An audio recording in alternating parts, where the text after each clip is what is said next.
Hello and welcome to all our viewers in Nigeria and around the world to AM News on Global Television. Coming to you live from the nation's capital, Abuja, I am Jumai Manson. A quick reminder that Global Television is on DSTV channel 365 and Star Times channel 276. President Bola Tinubu says his administration is fully committed to reducing inflation and promoting economic stability through fiscal discipline, transparency, and citizen participation. Tinubu made this known while declaring open the National Conference on Fiscal Governance, Transparency, and Accountability in Abuja. Represented by the Minister of State for Finance, Dr. Doris Uzoka Anete, the President said efforts are on the way to straighten financial systems across government agencies. Still on, President Bola Ahmed Tinubu has called for a comprehensive revaluation of global governance, financial structure and health systems, advocating for a fairer, more inclusive world order that truly reflects the interests of emerging and low-income economics, particularly in Africa.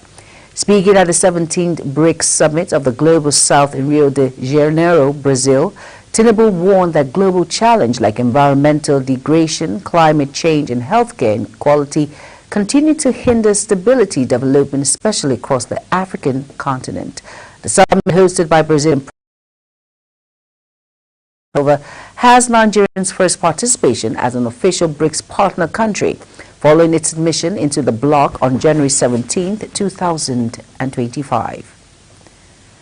The National Information Technology Development Agency, NITDA, has reaffirmed his commitment to advancing digital literacy in Nigeria's education sector. In alignment with President Bola Ahmed Tinubu's renewed hope agenda, which patronizes education, health, and social investment.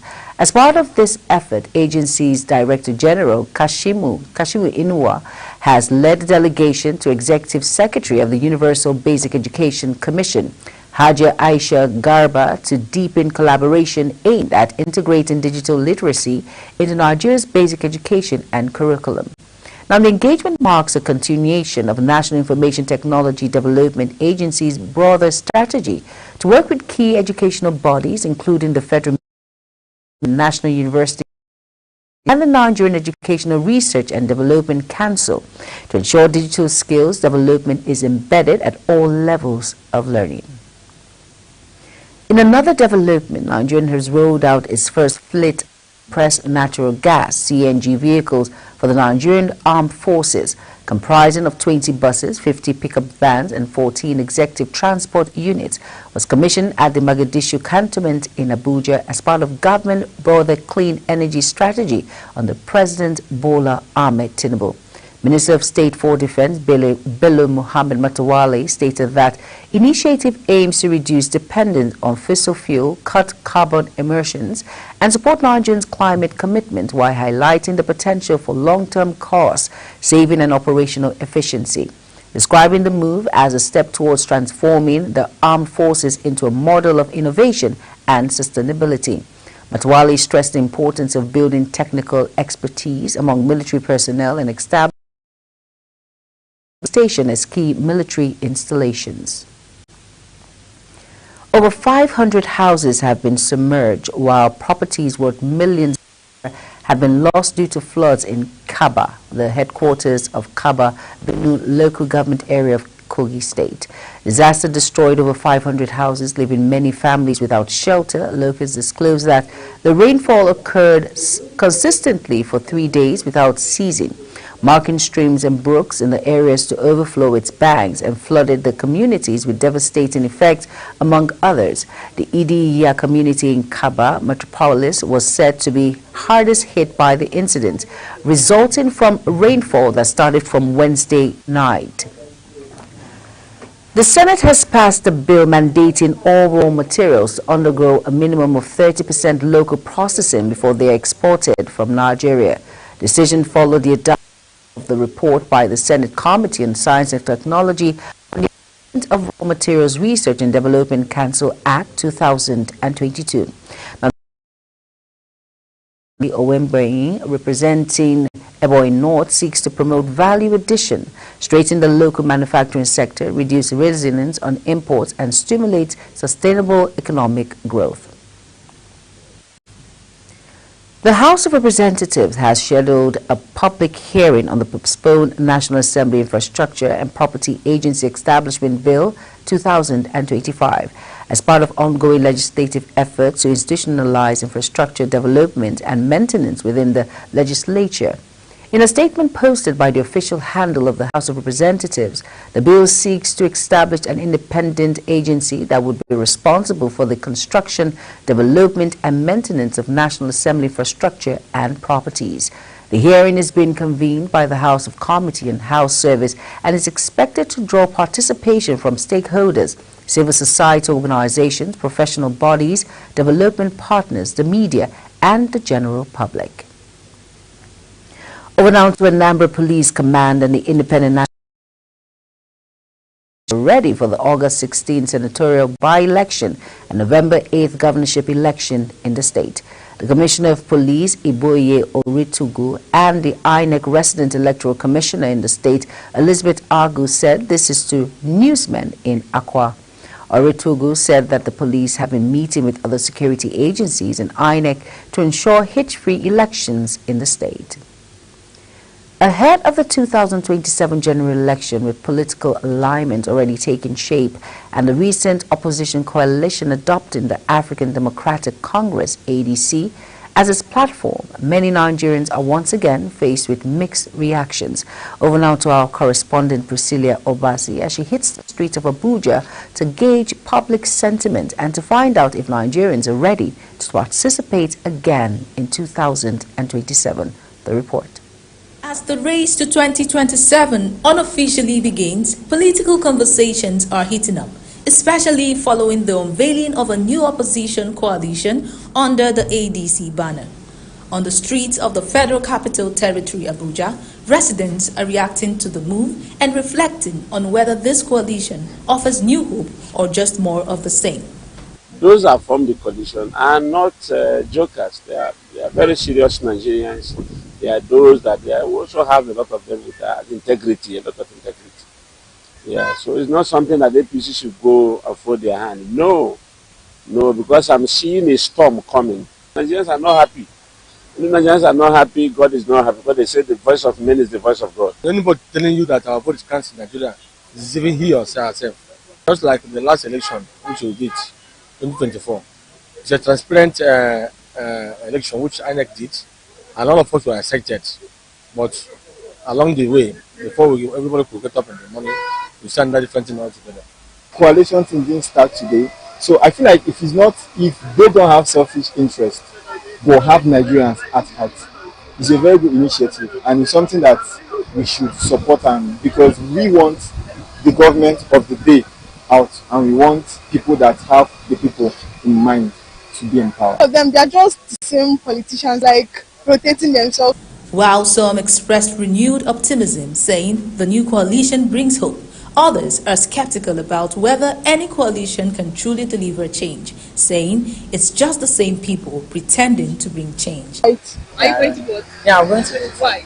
It's a right now, it's a fundamental right. You have to vote, you cannot be apathetic to voting. I'm a very good citizen of Nigeria, and I want the progress of this nation. We are not going anywhere. No leave, no transfer. This is our country, so we must make it work. Despite the doubt, many say they plan to participate in the 2027 elections, hopeful that growing political awareness and unity among opposition forces may lead to a more credible outcome. As Nigerians prepare for another round of elections in 2027, the question lingers: will hope defeat apathy? Priscilla Obasi reporting for Global TV News. The Nigerian Labour Congress (NLC) has cautioned those seeking to remove labour provisions in the Constitution from the exclusive legislative list to parry the call followed the public hearing held on the review of the 1999 Constitution across the 6 geopolitical zones in the country. The Congress also vowed that moves by those who want to further impoverish Nigerians' workers will be resisted, stating that labor issues must remain in the exclusive legislative list to avert negative implications for workers and the economy. Meanwhile, the Nigeria Labour Congress has called for the unconditional and immediate release of all withheld local government allocations to be lawfully elected governments in Osun State. This was contained in the communique after the meeting of the Congress National Administrative Council and the Central Working Committee held in Abeokuta, Ogun State capital. The body also asked the Attorney General to retract all unlawful directives to federal financial institutions and seize further participation of local government autonomy. In the meantime, the Legal Congress has vowed to intensify enforcement of the 70,000 Naira national minimum wage, targeting non-compliant employers, particularly in the unprivileged private sector, where some workers reportedly earn as little as 15,000 Naira a month. Assistant Secretary General of the Congress, Onyeka Christopher, stated this while implementation of the new wage has seen moderate progress in the public sector. Violations in the private sector remain a significant concern. Onyeka said the unorganized private sector poses the greatest concern, noting that these are the workers we are most concerned about. The minimum wage law offers them the most protection. Ahead of the August by-election, the All Progressive Congress APC faces internal squabble in 4 strategic local government areas in the southern part of Adamawa State. The fractional crisis is tearing the party apart in Genya local government area, where the by-election is scheduled for August 2025, and in Tongo, Jada, and Moyo Balwa, where unity will also be necessary towards the 2027 general elections. You are watching the live broadcast of AM News. When AM News returns, BRICS urges rich nations to fund energy shift as Trump threatens tariffs. Details coming shortly, plus foreign and sports stories on the other side of this break. Please stay with us.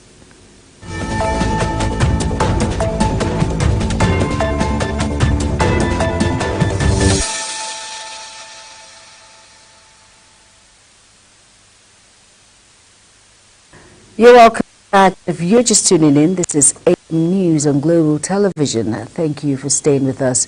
In business now, the Nigerian National Petroleum Company NNPC Limited has reportedly cut its selling price of petrol in Abuja. This change coincides with a drop in global oil prices, with Brent oil dropping to $68.30 per barrel as of 4th June. NNPC Limited retail outlets sold the product for as low as 910 Naira per litre in Abuja, which means petrol is now 35 Naira cheaper than the previous price of 945 Naira per litre. U.S. President Donald Trump has set a new deadline of August 1st for the implementation of sweeping tariffs, giving global trading partners 3 additional weeks to finalize trade agreements and avoid punitive levies on exports to the United States. The announcement made via Trump's Truth Social account comes just days before the previously anticipated July 9th deadline. The extension offers a temporary reprieve from countries with one. Meanwhile, the BRICS has called on the world's wealthiest countries transition of funds to enable joint transition pathways that combine climate action with sustainable development. In a statement during a gathering in Brazil, the group stressed the importance of accessible, timely and affordable climate finance for developing nations, saying it's a fair energy transition align climate goals with sustainable development. This stance reflects the typical position of the global south, which includes nations like China and Russia. Countries have benefited from fossil fuel-driven development and should now bear greater responsibility for reducing the carbon emissions they produced. Now, China says the BRICS, the grouping that also includes Brazil, Russia and India, was not seeking confrontation after United States President Donald Trump vowed to impose an extra 10% tariffs on countries aligning with the bloc. Trump said he would send the first tariff letters to various countries days before the deadline for trading partners to reach a deal expires. adding that he would send the first batch of up to 15 letters warning that U.S. levies on imports will be snapped back to the high levels he set in April if countries fail to make agreements. On the foreign news now, Kenyan police have clashed with protesters on the outskirts of Nairobi on Monday during anti-government demonstrations marking Saba Saba Day. Security forces set up roadblocks and sealed off the country's center, dispersing crowds with tear gas. Protesters responded by throwing stones and looting shops. Many businesses in the capital shut down for fear of violence. Tensions remain high as President William Ruto faces growing public discontent ahead of the 2027 elections. Saudi Arabia has introduced a new skilled-based classification system for expatriates with permits as part of ongoing labor market reforms under Vision 2030 and the National Transformation Program. The new policy officially redefines how foreign workers are assessed, hired and managed in the kingdom, with a focus on improving, boosting productivity and supporting long-term economic goals.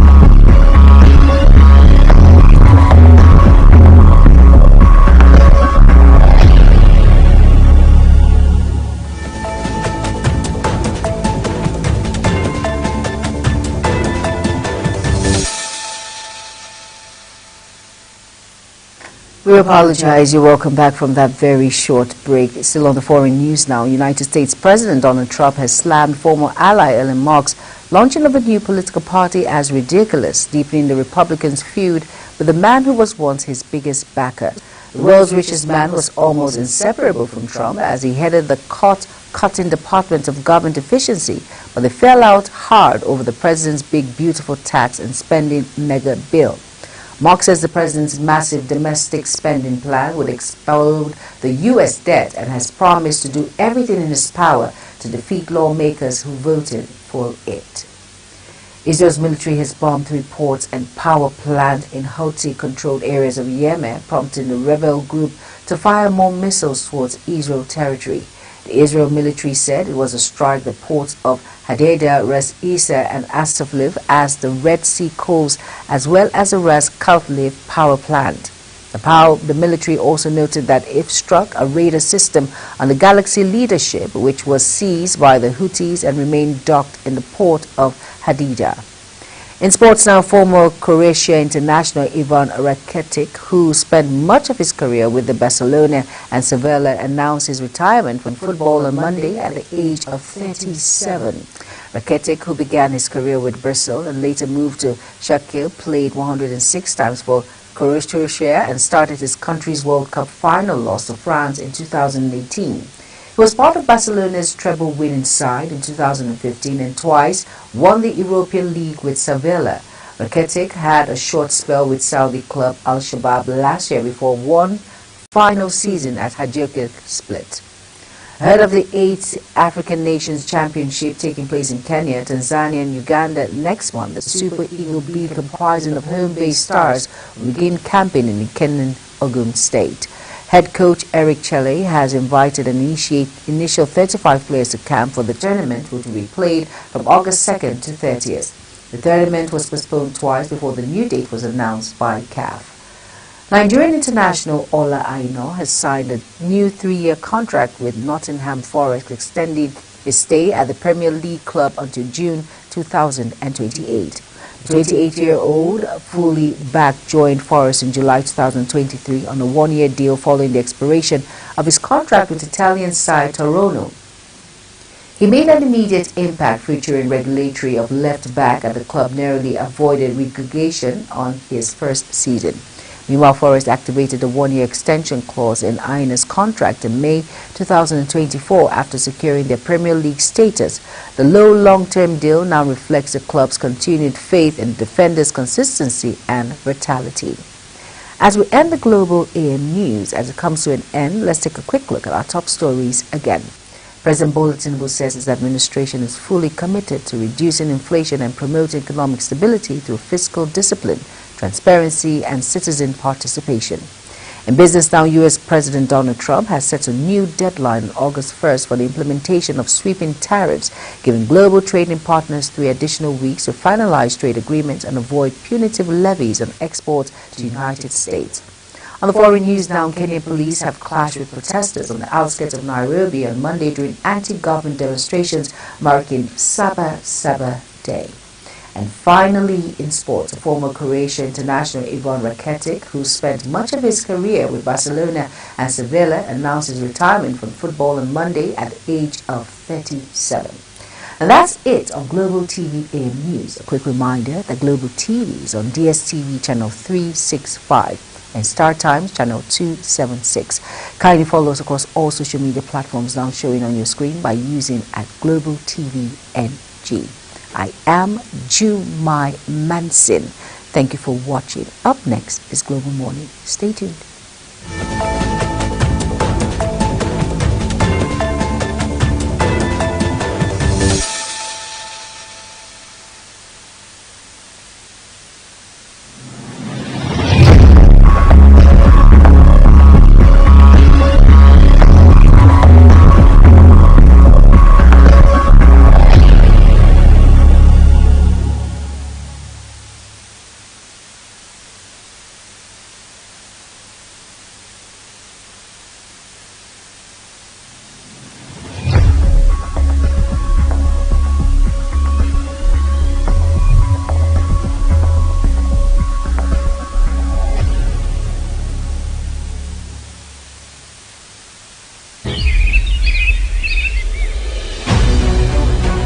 Global Morning is your top morning show here on Global Television.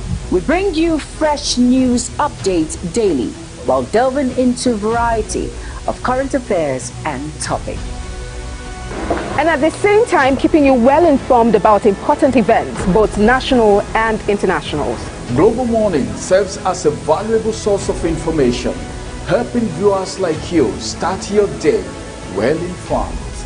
Stay connected from Monday through Sunday to a wide range of latest news making rounds on Global Morning. We're on the road to protest. And the president meets all of our demands.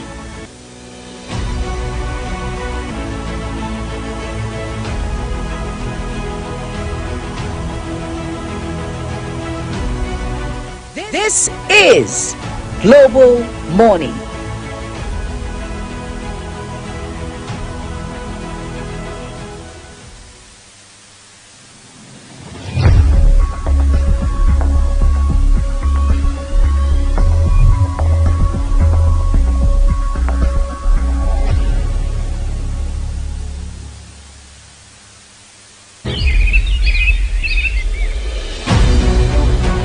Global Morning is your top morning show here on Global Television. We bring you fresh news updates daily while delving into a variety of current affairs and topics. And at the same time, keeping you well informed about important events, both national and internationals. Global Morning serves as a valuable source of information, helping viewers like you start your day well informed. Stay connected from Monday through Sunday to a wide range of latest news making rounds on Global Morning. We're on the road to protest. And the president meets all of our demands.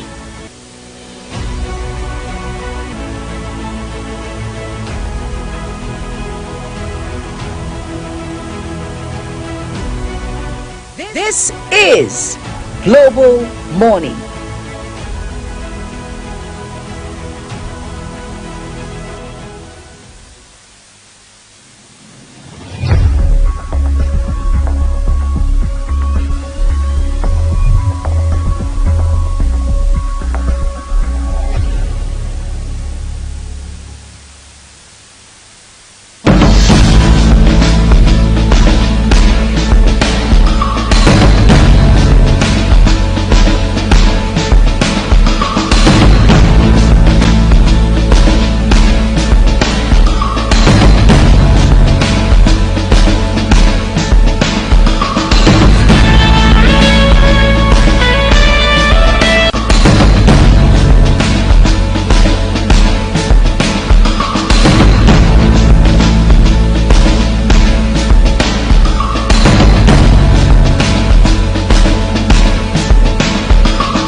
Morning is your top morning show here on Global Television. We bring you fresh news updates daily while delving into a variety of current affairs and topics. And at the same time, keeping you well informed about important events, both national and international.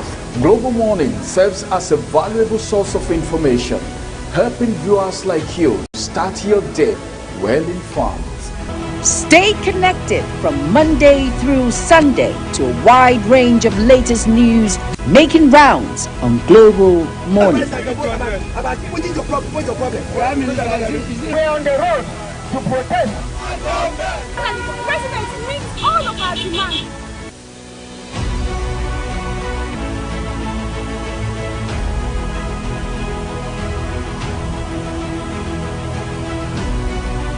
This is Global Morning.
It's a great Tuesday morning. As always, it's a pleasure to know that, again, you've made that decision to be with us here on Global Morning.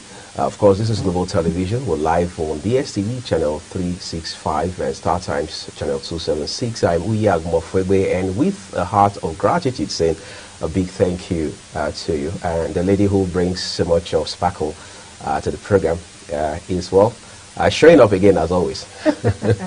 Good morning, Uyi. It's great to be here. Good morning to each and every one of you out there. And it's a beautiful Tuesday morning. Right. And of course, I am Jumai Manson, and it's a pleasure being here to grace your TV set. And it's good to be side by side with my amazing co-host, Uyi Agomofwebe. Always there and always holding it down 247. Uyi, hi. What can I say?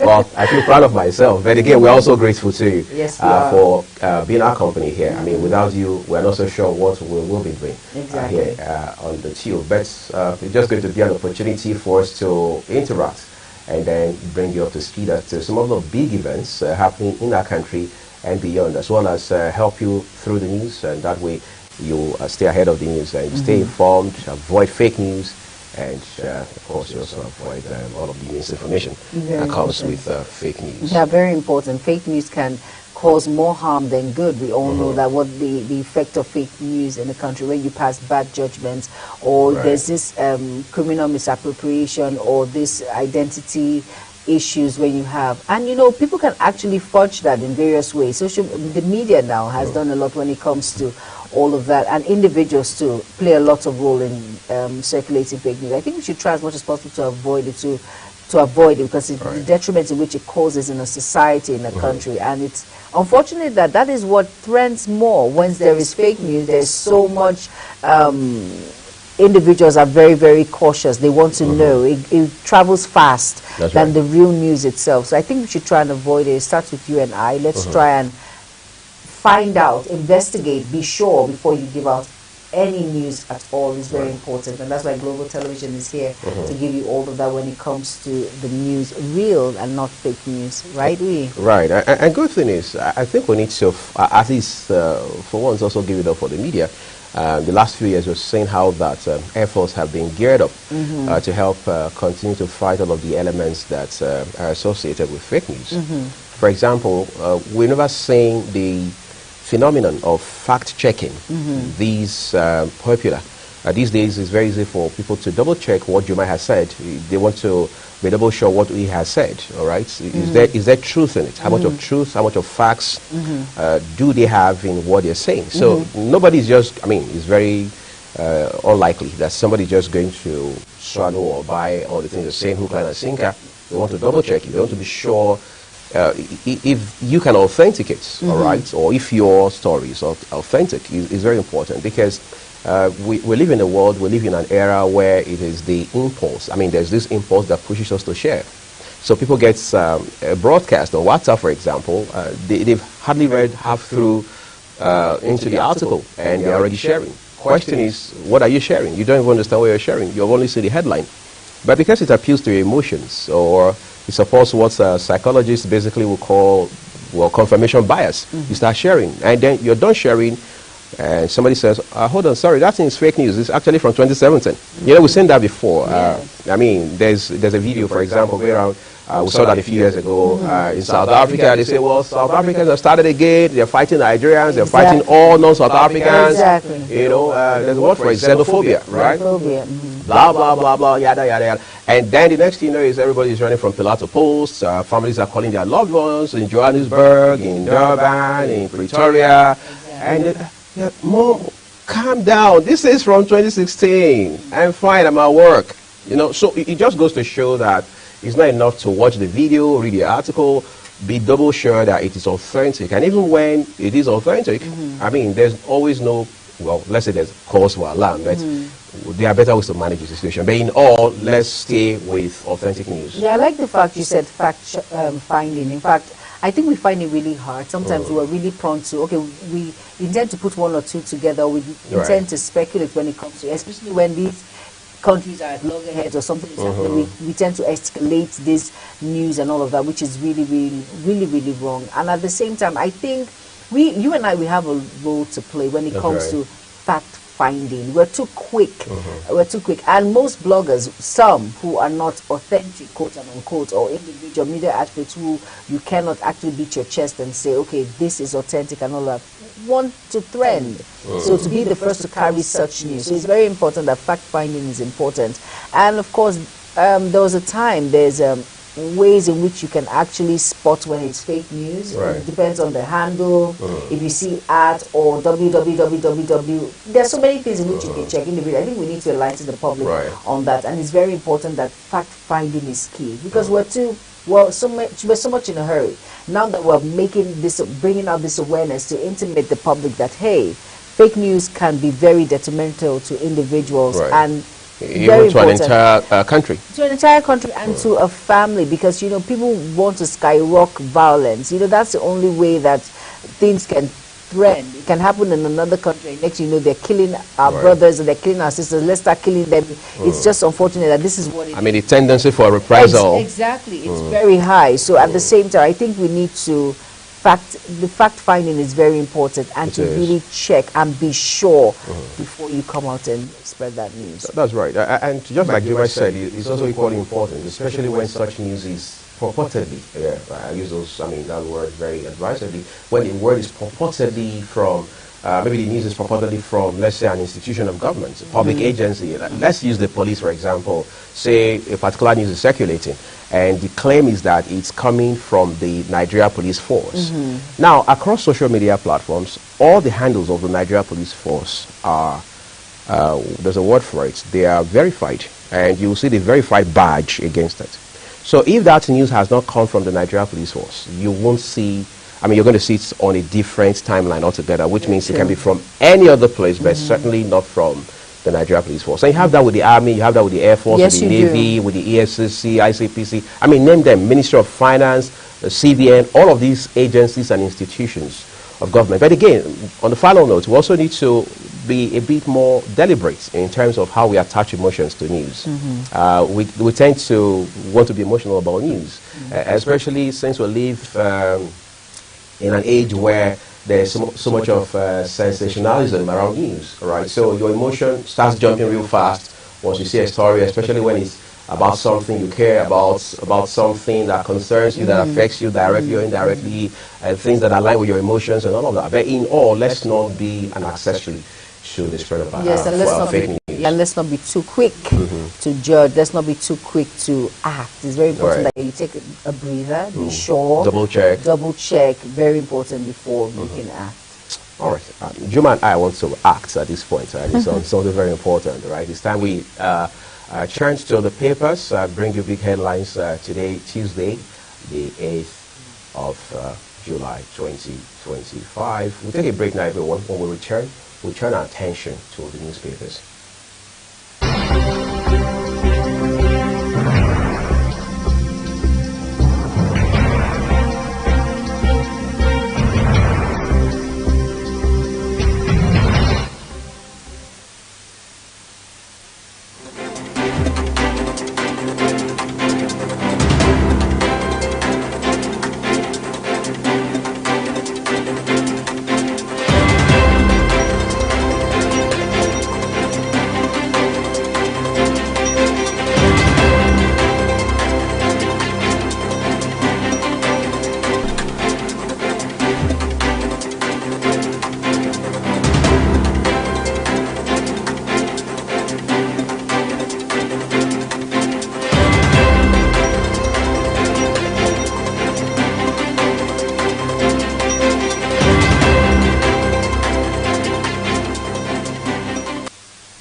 All right, you're welcome back. And if you're just tuning in, this is Global Morning on Global Television. And right about now is the newspaper review segment. And I will begin with the first paper of the day.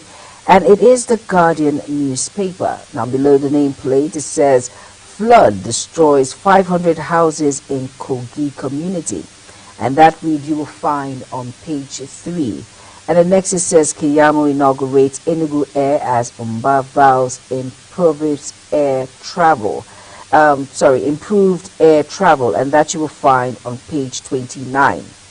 NDDC commits to improved mandate delivery, and that read is on page 29 also of the Guardian newspaper. Now the star story there says, fiscal inefficiencies erode Naira's prospect despite weakening dollar.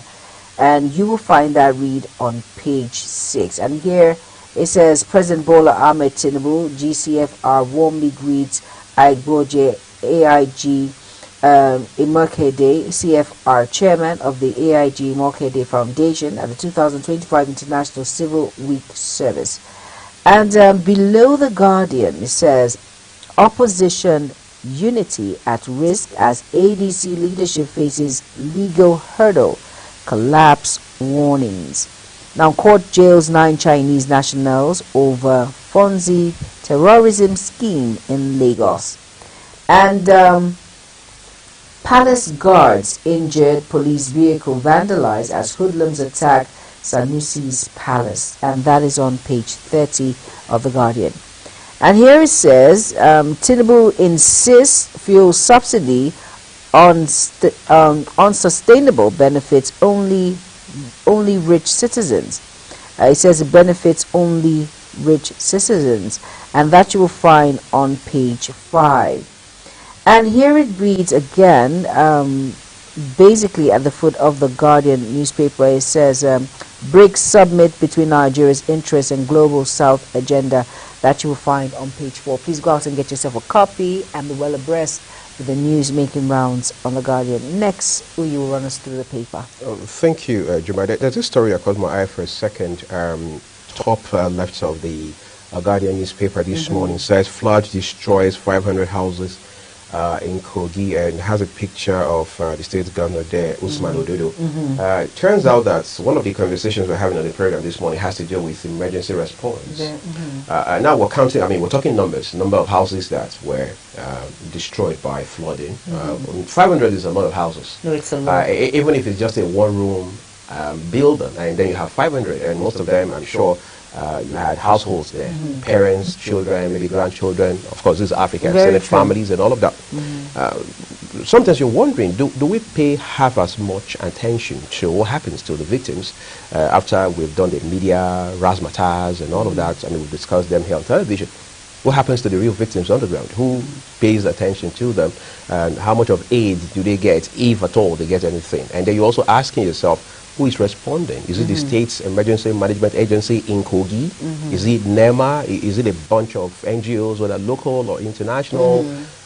This is some sort of conversation we do not seem to have at all or enough of. Because in the end, this is a real problem affecting real human beings. And then looking at this seriously, I always go back and say, how do we stop a reoccurrence of this?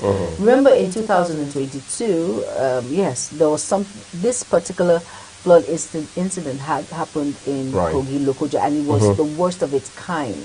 And now, what we do, agencies that are responsible, what did they do to actually reduce this? This is now, like you mentioned, the number is really high. 500 is a lot. So I think we do not have that precautionary measures in check first, which is, I know it's a natural disaster, but we as humans, what did we do to, to prevent this sort of disaster? This is why it's a lot with all of these issues, but I'm sure we'll delve into that in the course of the program this morning. Right, let's turn to the Nation newspaper, everyone, right now. On the front page of it, we'll begin with the 3 headlines. Immediately below the name mast, we have a picture of former Senate President David Mark here, who is, a front runner as far as the political coalition in this country is concerned. It says ADC members ask court to void Mark Aribishola take over. So there's already a case of a house divided against itself, and you know what they say about that house, right? Customers slam banks multiple charges on accounts. That's a story for another day. Multiple charges on bank accounts. Let's pretend like we're not ready for that conversation just yet. We all are. Petitioners seek presidential pardon for farmer sentenced to death. And a star headline reads, how we are using cash from subsidy removal. That's credited to the country's #1 citizen, President Bola Tinubu. However, the headline has 2 riders with it. Infrastructure, human capital getting attention, the president says. Akpabio Abbas, shunning audit queries, summons affront to democracy. Yes, the leaders of the National Assembly, Senate President Godswill Akpabio and Tajuddin Abbas, the Speaker of the House of Representatives, have both lambasted appointees of the federal government for always flouting invitations sent to them for accountability and interface with the legislature. Olubadan's passing 7 days to first anniversary shakes city. We understand that former governor of Oyo State, Ladoja, is on his way to becoming the 44th Olubadan. But may the soul of these who are just passed at the age of 90 find rest. Tinubu, Makinde Sultan lead tributes, well wishers, strong Ladoja's family house. All right, big event there in Oyo State's southwest Nigeria. All right, those are your headlines from the Nation newspaper this morning. Jemima will walk us through the headlines on the Daily Times. All right, now the Daily Times newspaper. Now above the nameplate it says federal government channels subsidy gains into infrastructure, economic reforms, and that's from the voice of our President Tinubu. And that you'll find on page 6. Still above the nameplate it says alleged drug deal court adjourns Abba Kyari's trial till July 24th, and that you will find on page 4. Now below that it says NLC threatens showdown over Oshun LG fund diversion. We keep going back and forth with this, but of course you can get that read on page 11. And below all of that it says APC plotting to cripple opposition meets state party chairman, ADC alleges, and you will find on page 7. UK Nigeria have built enduring educational partnership, Deputy High Commissioner, and you will find on page 2. And it says equity investors gain 192.85 billion naira as ASI raises 0.25%. Governor OT pleads with RMAFC for increased allocation to state. And that is on page 11. Now teacher strike, no alert, no resumption. NUT tells Wike. And basically that is all on the Daily Times. But of course the story that caught my eye is teacher strike, no alert, no resumption. NUT tells Wike. And when it gets to this level, I think they've gotten enough is enough. Where we hear that we are going to do this, they need action now. So if there's no alert, then these precious children who are our future leaders will have to suffer or pay the consequences for this sort of issue. But I'm sure the needful should be done with immediate effect, so there should be an alert so that they can resume and teach our dear children. Juma, when you sound like this, I'm sure you're making our viewers very emotional, whether you know it or not, because you're talking about the future of young people, right? Like you rightly mentioned. So a few days ago we read that well, area councils here in the FCT have agreed that they will let go, for want of better words, 10% of their internally generated revenue, all geared towards what you called the needful. They want to do the needful. But the teachers are very clear on their position. They are saying, look, until we receive payment notification, we won't move an inch. Yeah, my mom used to say that a lot, we'll move an inch. All right? What it simply means is that these are resolute people. They are resolved, and they're saying that enough is enough, like you mentioned as well. All right, we either get it done right now or never. Otherwise, we're going to keep cycling around this same issue. And for me, I'm not a teacher, but I know that in my life I've met some amazing teachers. All my teachers from nursery to primary to secondary high institution have been amazing teachers. But the thing is, I think they're done with false promises. I think this is it now. This is where they say this is the straw that has broken the camel's back. So for me, I think this should be done. They should see an alert so that the needful can be done. Because you have to, salaries are motivations. You have to motivate these individuals. These individuals have not been paid for months. And you wonder, you say to yourself, how have they been surviving? They have families to care for. They need to eat, they need to transport themselves. So how do you expect them to go to work? But I'm sure the FCT minister is an amazing, compassionate individual, and he will look into this, because I'm sure he doesn't want the future leaders, these children, to be at home, and for him to be, because he has kids also. So I'm sure that he'll do the needful. Hopefully he does. All right, let's also establish that salary is what they've earned, so it's not you handing them a gift. No, it's not a gift. No. It's not a privilege. It's their right. You're right. It's their right. That's right. All right, let's move on to the next paper, the Daily Trust. All right, giving us some trusty stories now. Right. So let's start from the top left corner of the paper this morning. Again, it's a story that's a bit replicated across national dailies today. Sanusi Bayero supporters clash at Kano Palace. Flood rainstorm destroy 500 houses in Kogi, Kebbi communities. This quiet over moves to create new Emirates chiefdoms in Bauchi.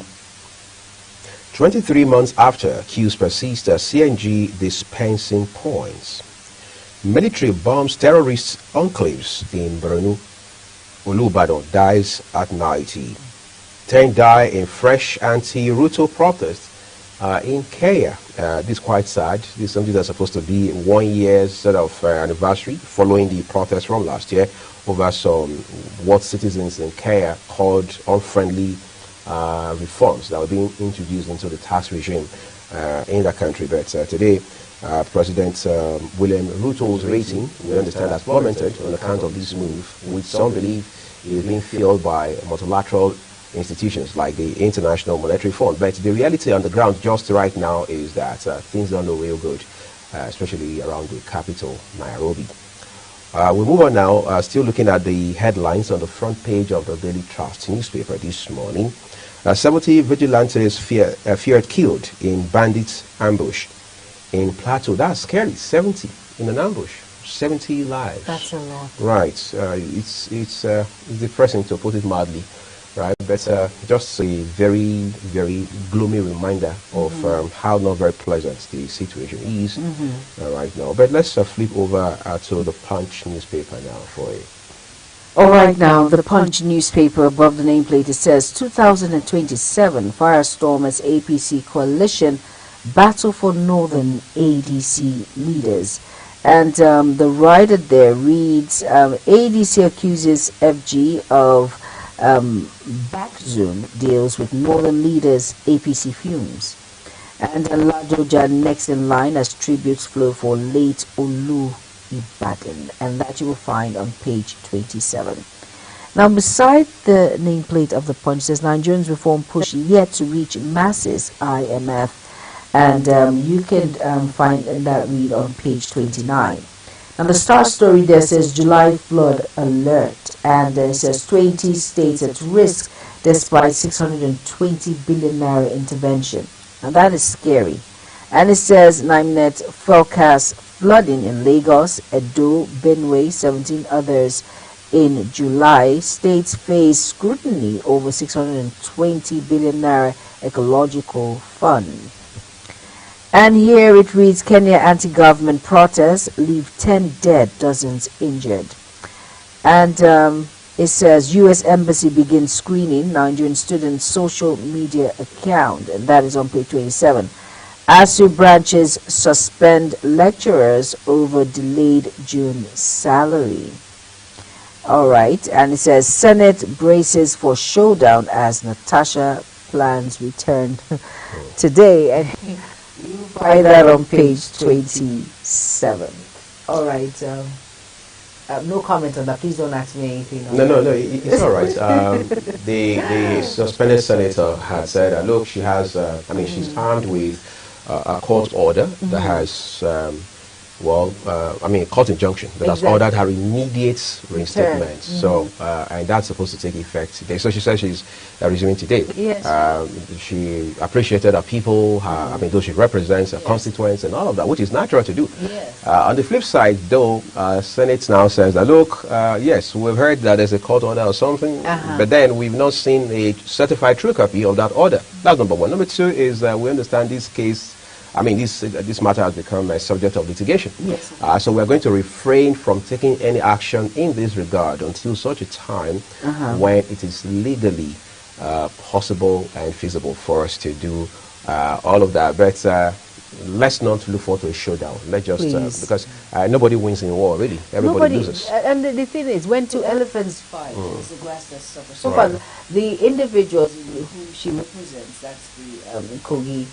People of Kogi Central District. Yes, Central Senatorial District. They're the ones feeling the brunt of this heat because they've lost. She cannot do anything. She cannot. That impact, all those visions she has, it's on hold now. Right.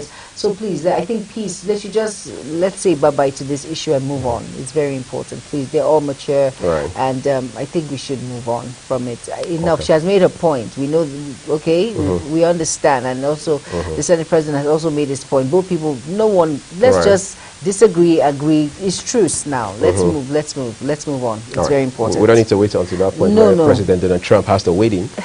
So let's domesticate the efforts, right? Very important. All right, let's move on to the Nigerian News Direct now for you. It says top left corner, Nigeria News Direct. Nigeria loses $1.5 billion to war risk premiums despite zero piracy incidents in 3 years.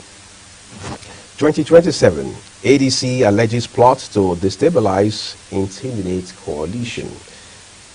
Well, that's still in the realm of allegation.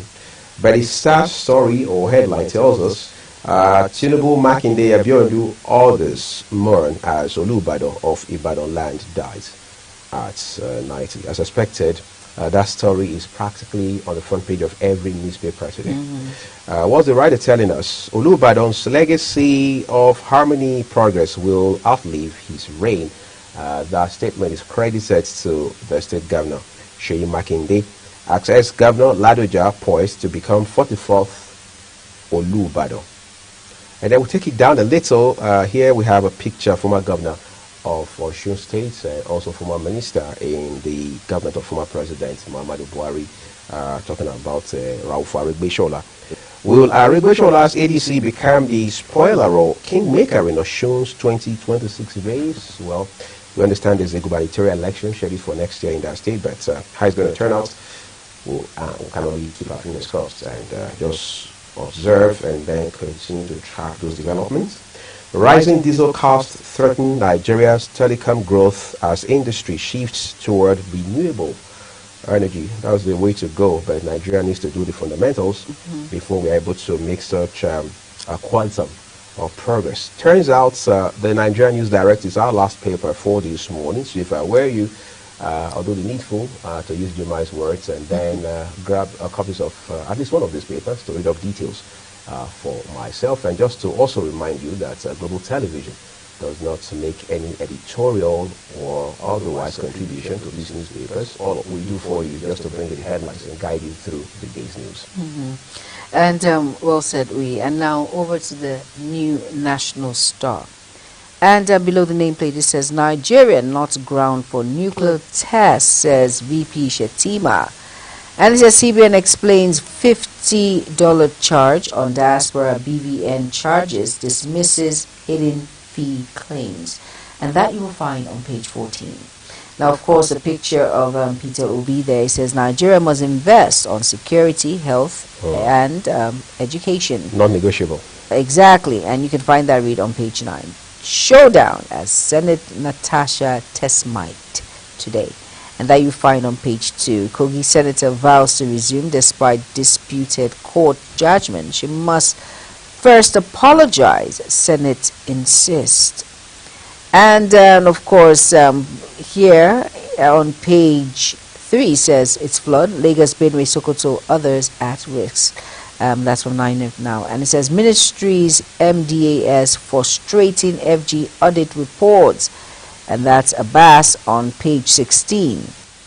And it says here 2027 power block may crumble, ADC Wosu warned. And you can find that read on page 2. Now below the foot of the New National Star, it says Nigerian Air Force kills terrorists, destroys command centers in Borno. And you will find that read on page 8. UTME mass failure, JAM tertiary institutions may reduce cutoff marks, and that you find on page 9. UBA declines APCON sale of IBEDC for 100 billion naira, threatens legal action, and that you find on page 17. So please go out and get yourself a copy and be well abreast on the issues on the New National Star. Next week. All right, let's move away from the New National Star now. And take a look at the Standard Times for you. Here it says, first off, just above the name master of the paper, NAF, that is the Nigerian Air Force, destroys terrorist logistics chain in Borno. That sounds like some very significant success against criminal elements there. Well, kudos to the Nigerian Armed Forces, gallant as always. Ex-Governor Ladoja set to become next to Olubadan as Oba Ola Kolehin joins ancestors. CBN clarifies claims of hidden charges on non-residents BVN for Nigerians in diaspora. Then what more do we have here? Let's see what it says. Okay, we take it down a little further now. Then the Star headline says, Atiku may not be destined to be Nigeria's president. That's credited to his one-time staunch supporter, Daniel Bwala, who is now an aide to President Bola Tinubu. As a matter of fact, plays a very significant role within his media team. All right. Well, they say in politics, no permanent friend, no permanent enemy. Only interest. All right. What's more, Afrexim Bank Al Maghrib signed up to PAPS, establish Morocco as the 17th country of prizes. One with a kicker here that says Kano hoodlums attack Emir Sanusi's palace. And then NDLEA, that's the the National Drug Law Enforcement Agency, arrests 37 suspected drug traffickers, recovers 345.421 kilograms of drugs in Edo. And then you keep asking yourself, when will all of these end? The busting never ends, every other day practically.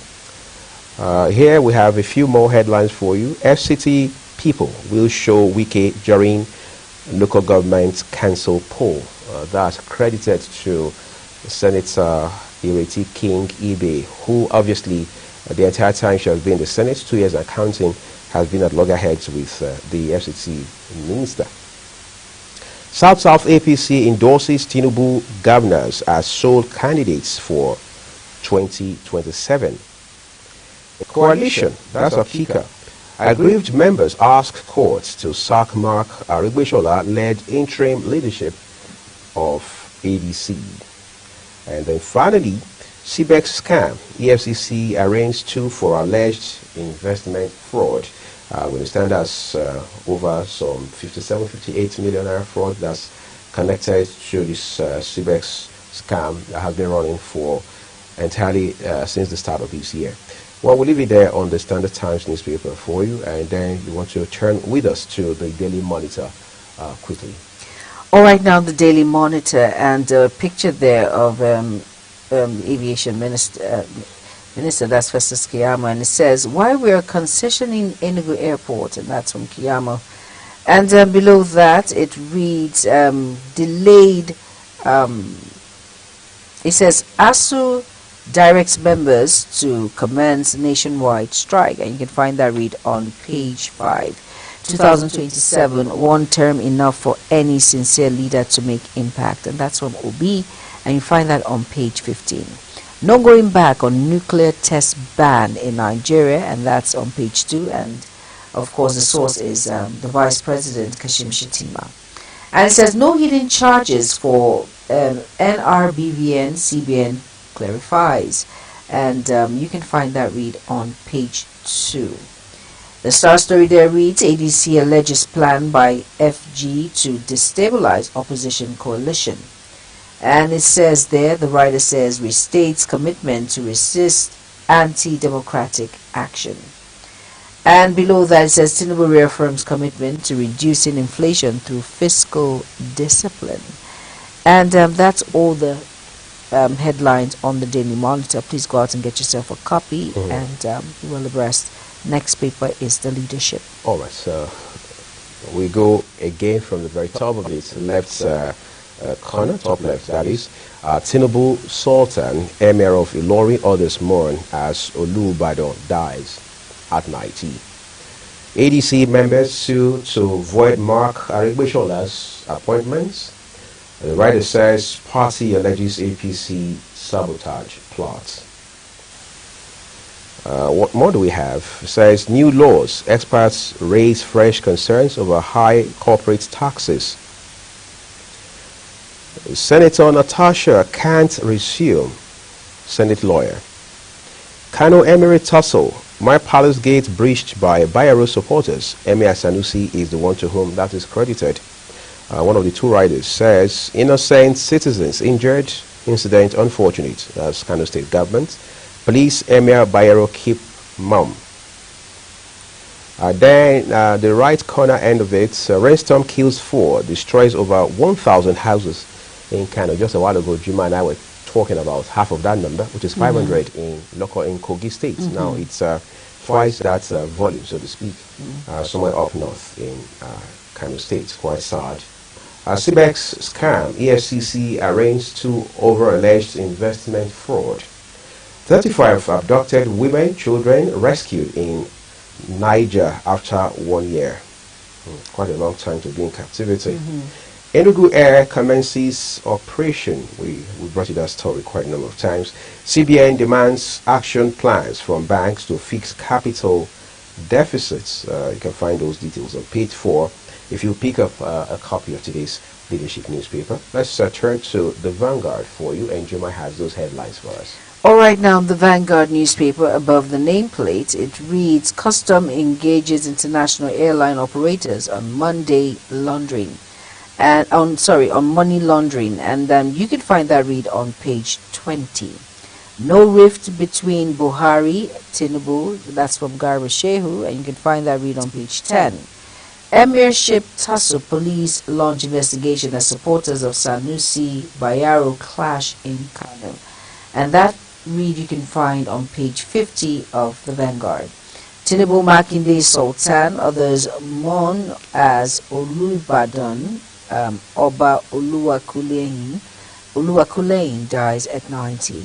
May he so rest in peace. And then the Star story reads 2027 presidency plotting to destabilize us, ADC alleges. And the writer says, claims top government officials summon ex-party chairman to secret meeting.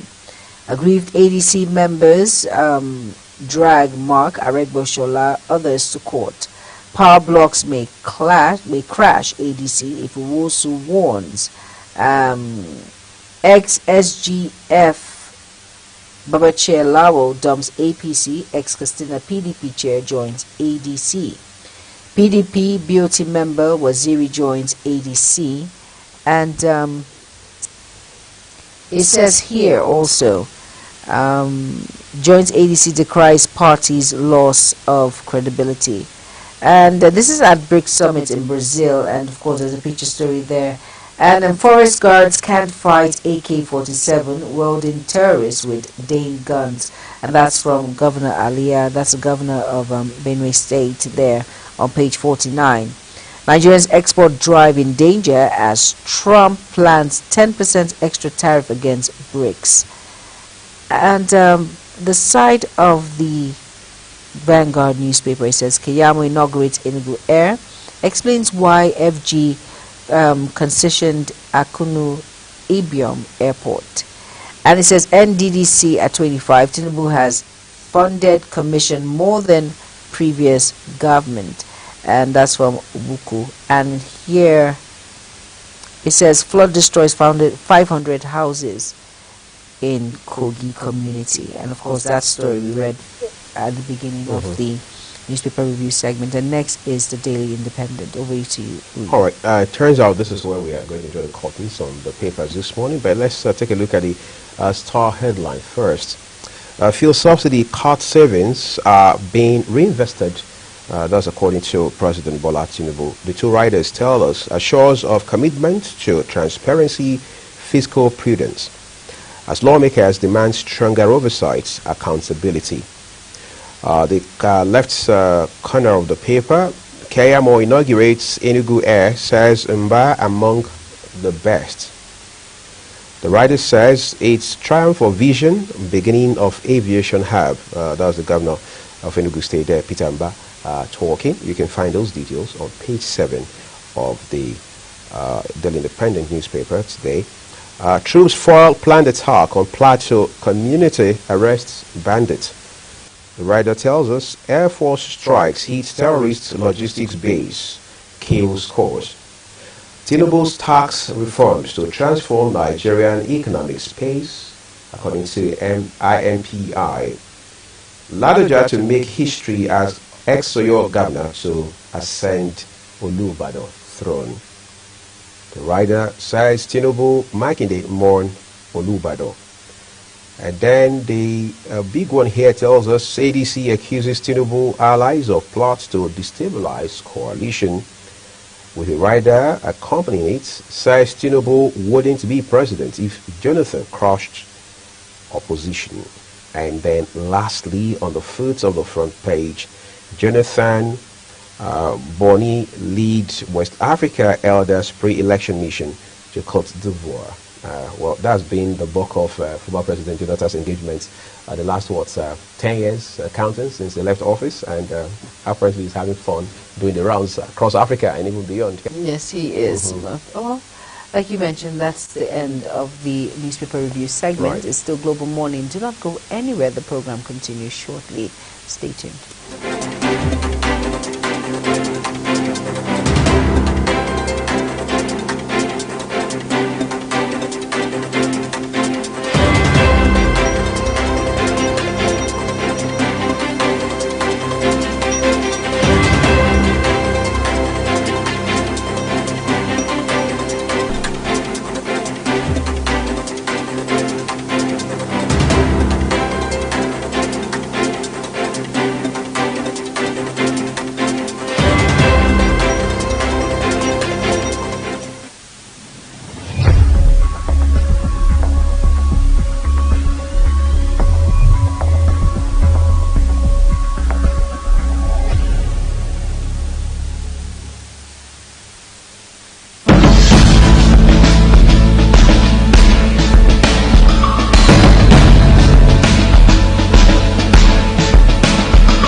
Well, thank you so very much, everyone. Just a while ago, we mentioned at the top of the program this morning the challenge of emergency response in this country. Is quite a complicated conversation to have. Of course, just to mention once again that is the reason we have an expert coming on the show this morning to help us find those perspectives and some sense in this sort of culture, so to speak, that we have in our country. How that, for example, this morning, Juma and I just took you through the papers. We talked about 500 houses in Kogi State alone being destroyed by flooding.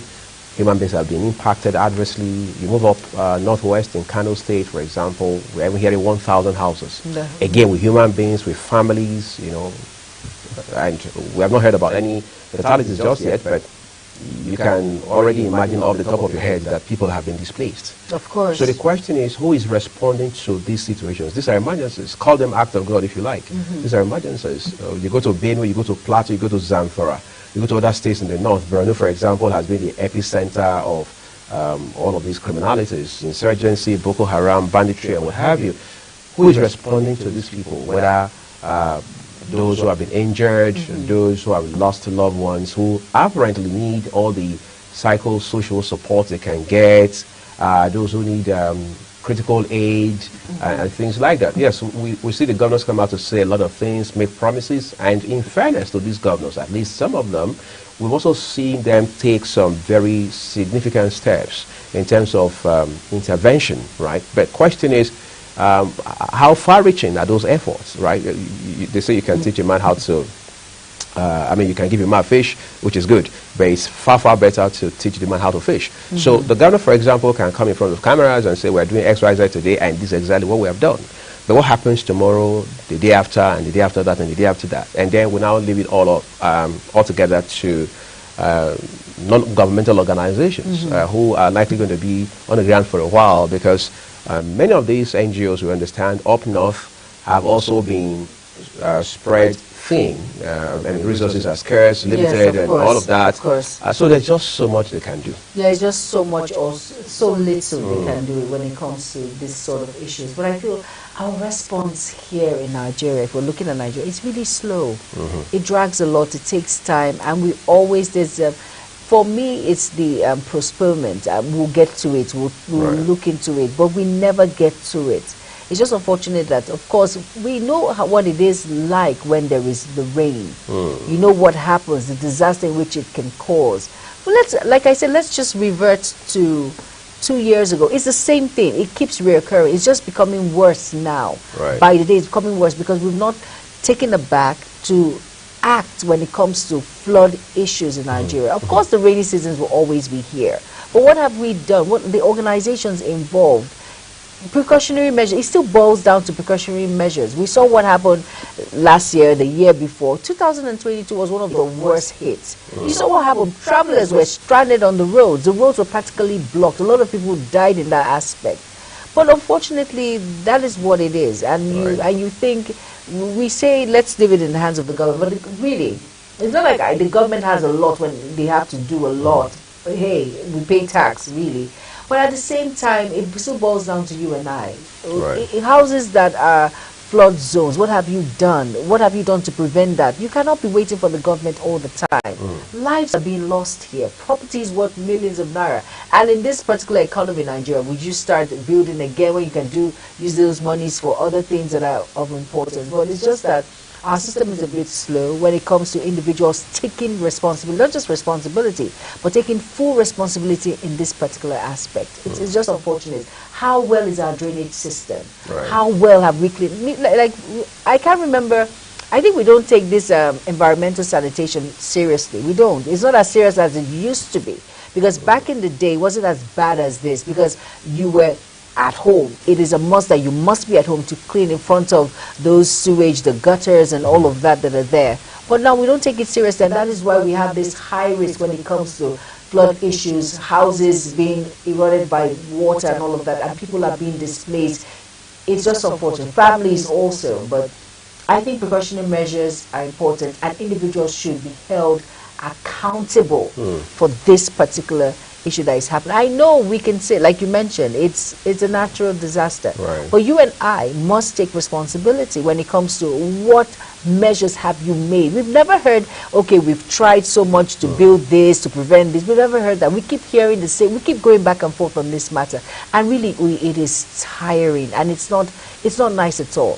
During rainy season, individuals will be scared. But the thing is, people that are responsible should please come out and take responsibility. It's very important. Well, you see, there's also a structural standpoint to this conversation. And I'll tell you real quick what it is. I mean, part of it at least. We live in a country, for example, where we can't boast of dedicated lanes for ambulance services. So we don't have dedicated lanes for ambulance. So paint a scenario where there's an emergency, maybe somebody has blacked out and they need to be picked up and taken to the nearest hospital or whatever kind of health facility.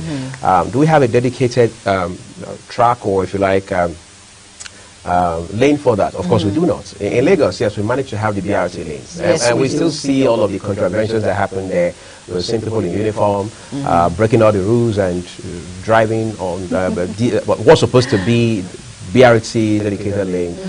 What else? You see motorcycles, commercial cyclists, all of them running on that road. We had even seen a video back in the day when you had former Governor Babatunde Fashola as Governor of Lagos State, where he had to stop a very senior military officer. So look, you can't do this. This is a bad example. I mean, if you do this, what do you expect from an average Lagosian? To interject, he wasn't a senior military officer, he was a soldier. Well, so there's a difference. Well, the significant thing is, he was a uniform person. A uniform person, and the governor says, look, you can't do that. And there was something the governor, I mean, the former governor, as he stands right now, did that I liked. He said, look, for people who don't want to abide by the rules, they have two options. Either they find a way to live within the ambit of the rules or the laws in Lagos, or they leave Lagos first. Now, what that also means is that there must be a reorientation on the part of citizens to say, look, we must understand when there's an emergency. How do you explain to me that somebody has just been knocked down by a vehicle, they're still breathing, and the rest of us are just whipping out our phones and recording in what is supposed to be an emergency situation? I mean, that needs a cultural shift. It needs a paradigm shift of some kind, the way we think and the way we look at life. It's very important, because at the end of the day, like you said, we can't leave it up to the government. If somebody, I mean, God forbid, a million times, is knocked down by a vehicle, and they still have some measurable chances of survival, you do not expect the president to intervene at that point, not the governor of the state, not even the local government chairman. He cannot. He's got to be the first human being who finds out. But the question is, between responding, I mean, knowing that this is an emergency, and the impulse to whip out your phone to start recording so you can trend and go viral, which of them, I mean, it's just going to be the pendulum swinging, because you are going to do one of them. You can't do both of them. Yes. But the sad thing is, the last couple of years, it has always been the wrong one, which is having to record so you can have it, I mean, as what we call in journalism, scoop. Right. And then, you know, it beats my mind when I see that someone has been knocked down, and then the first thing the individuals around will bring out their phones and record to see how the person has been knocked down, the depth of the injury, and they're running commentary. And they're running commentary, and then it's verse verse for me. I have seen that happen. I've seen a good Samaritan picking up this individual, running to the hospital. Oh, please, and the nurse tells you, no, you have to get a report, police or extract, you have to put down somewhere. The person is telling you, this person is alive. Are you kidding me right now? I think individuals should have a reorientation on the value of life. Right. That life should supersede any other thing. I know you're going to collect your, let's handle what is at risk now, the person's life. Give that full attention. And hospitals, a lot of hospitals are fond of this particular thing. That lady that died, about the one child, I cannot stop talking about it, because I am still in shock, because I was with that particular woman. We attended a workshop together, and I was in her video clip. So I'm in shock that that beautiful girl was knocked down, and then the hospital could not attend to her. And I think a few weeks back, the same thing happened with another individual. We saw that clip that went viral, and he said, I am videoing you. You're there seeing what you're doing. You're not attending to these patients and all of that.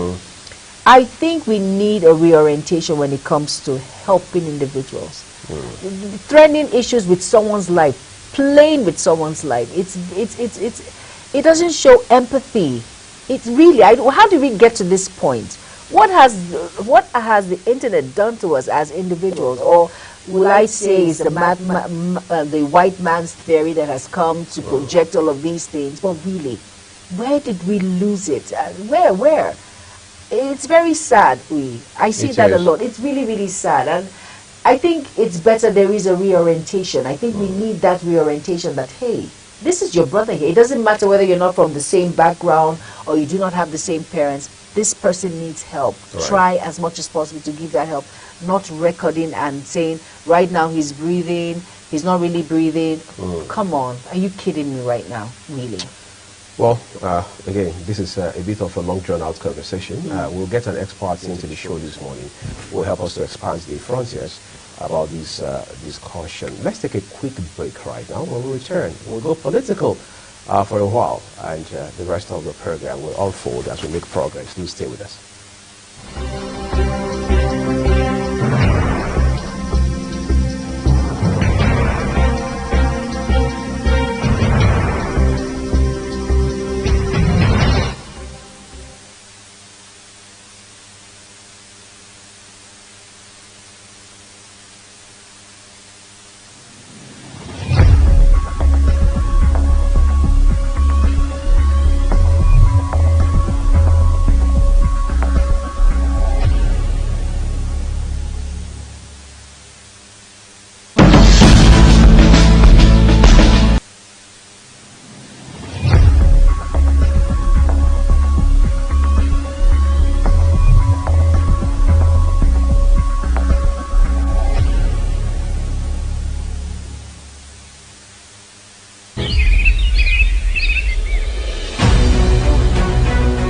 Is your top morning show here on Global Television. We bring you fresh news updates daily while delving into a variety of current affairs and topics. And at the same time, keeping you well informed about important events, both national and internationals. Global Morning serves as a valuable source of information, helping viewers like you start your day well informed. Stay connected from Monday through Sunday to a wide range of latest news making rounds on Global Morning. We're on the road to protest. And the president meets all of our demands.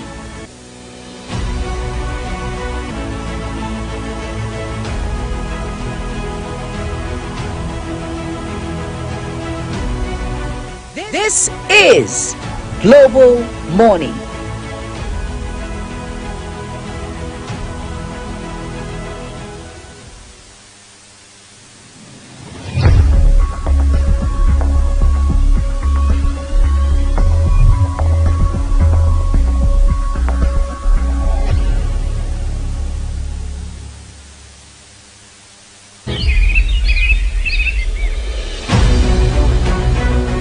Is your top morning show here on Global Television. We bring you fresh news updates daily while delving into a variety of current affairs and topics. And at the same time, keeping you well informed about important events, both national and internationals. Global Morning serves as a valuable source of information, helping viewers like you start your day well informed. Stay connected from Monday through Sunday to a wide range of latest news making rounds on Global Morning. We're on the road to protest. And the president meets all of our demands.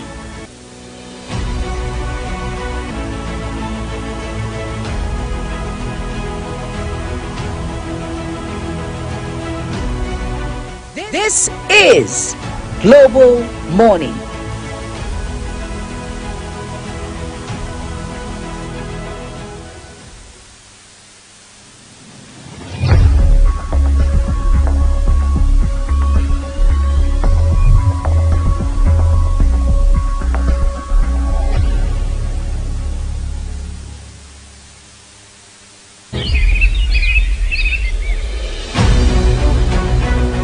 Is your top morning show here on Global Television.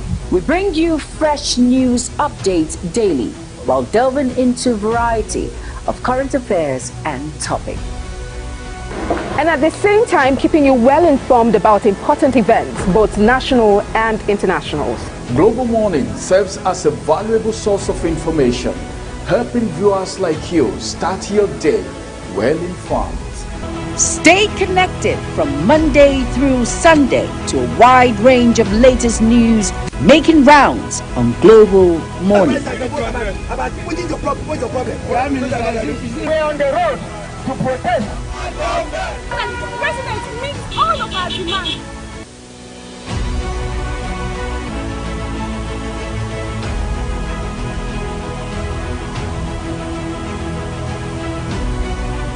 This is Global Morning.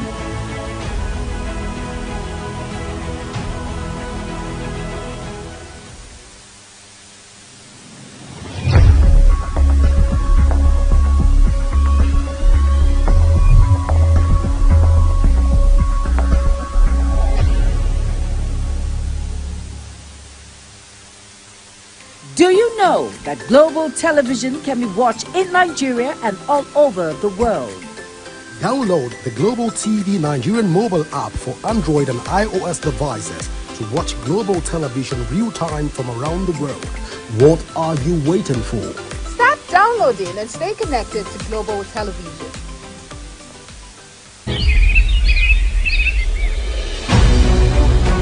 Global Morning is your top morning show here on Global Television. We bring you fresh news updates daily while delving into a variety of current affairs and topics. And at the same time, keeping you well informed about important events, both national and international.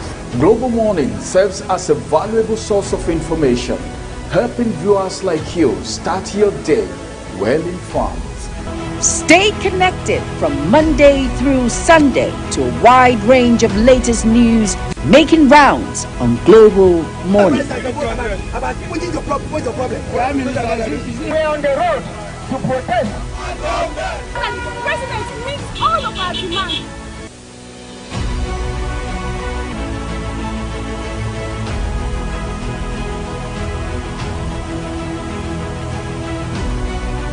This is Global Morning.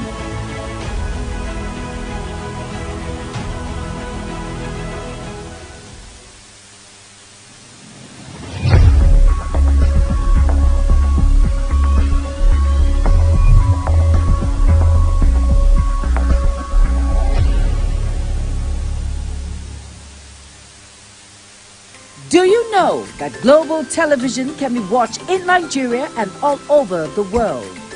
Download the Global TV Nigerian mobile app for Android and iOS devices to watch Global Television real-time from around the world. What are you waiting for?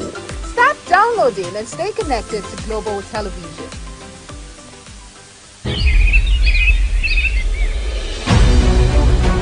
Global Morning is your top morning show here on Global Television.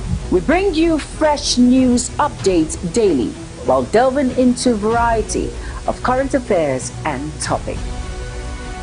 And at the same time, keeping you well informed about important events, both national and international. Global Morning serves as a valuable source of information, helping viewers like you start your day well informed. Stay connected from Monday through Sunday to a wide range of latest news making rounds on Global Morning. We're on the road to protest. And the president meets all of our demands.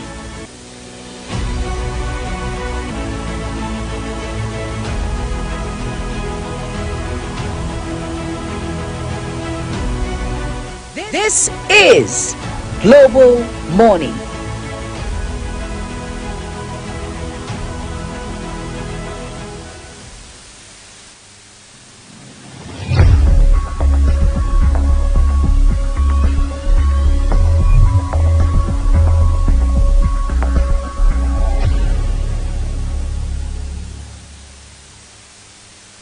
Do you know that Global Television can be watched in Nigeria and all over the world?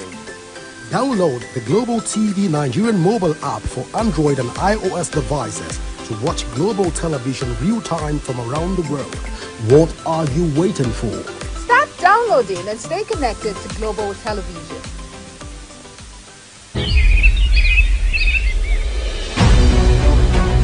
Global Morning is your top morning show here on Global Television. We bring you fresh news updates daily while delving into a variety of current affairs and topics. And at the same time, keeping you well informed about important events, both national and international. Global Morning serves as a valuable source of information, helping viewers like you start your day well informed. Stay connected from Monday through Sunday to a wide range of latest news making rounds on Global Morning. We're on the road to protest. And the president meets all of our demands.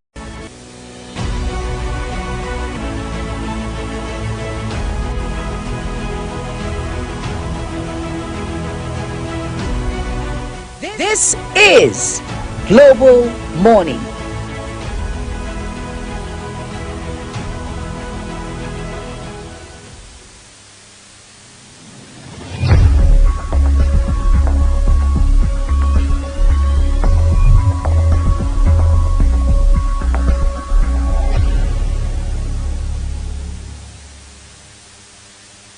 Do you know that Global Television can be watched in Nigeria and all over the world? Download the Global TV Nigerian mobile app for Android and iOS devices to watch Global Television real-time from around the world. What are you waiting for? Start downloading and stay connected to Global Television.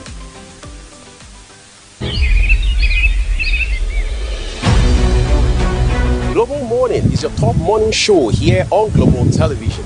We bring you fresh news updates daily while delving into a variety of current affairs and topics. And at the same time, keeping you well informed about important events, both national and international. Global Morning serves as a valuable source of information, helping viewers like you start your day well informed. Stay connected from Monday through Sunday to a wide range of latest news making rounds on Global Morning. We're on the road to protest. And the president meets all of our demands.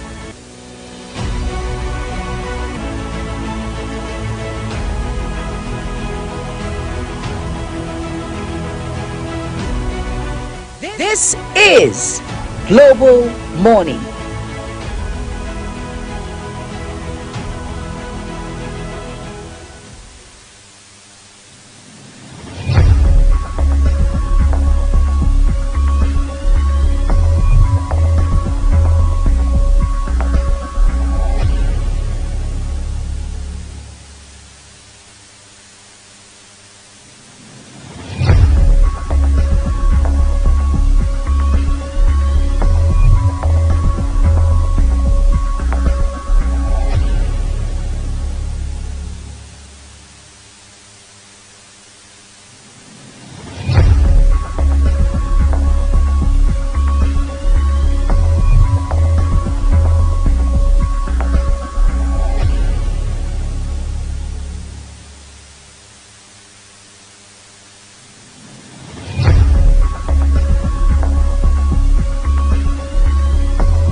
by the traditional calendar, 2027 looks a bit far off from today, because the thinking basically is that you have to survive the second half of 2025 and then stay through the whole of 2026 and then begin to gradually inch into 2027. But for politicians, it appears that traditional calendar doesn't work for them.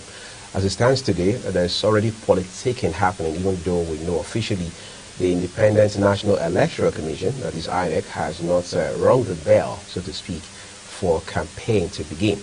Within political parties, whether the ruling All Progressives Congress APC or the opposition, particularly the, as we now know, it's coalition, we are seeing so much of back and forth, horse trading, switching of places, interest being advanced very aggressively in many cases, just to ensure that every political party, intending aspirants or ultimately prospective candidates puts their best foot forward, as they say. The question is, are we misaligning priorities right now? Because this is a country that's grappling with so much in terms of the economy, infrastructure, development, health, education, and just name it.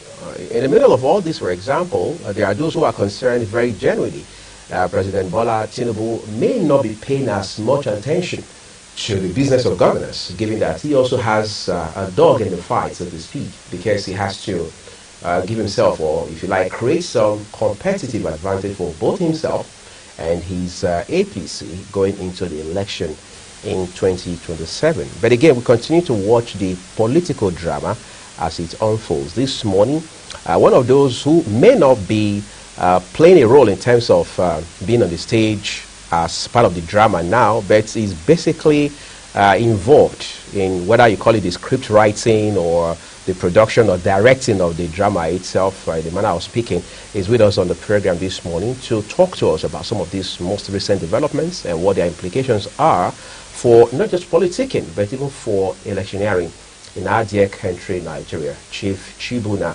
Ubawike is a very high-ranking member of the ruling All Progressives Congress, a staunch supporter, sometimes I say a repentant supporter of President Bola Tinubu, and a grassroots worker for the All Progressives Congress as well. So, Chief, again, I say thank you and sorry for the inconvenience of bad traffic this morning. Thank you so much. I'm very grateful.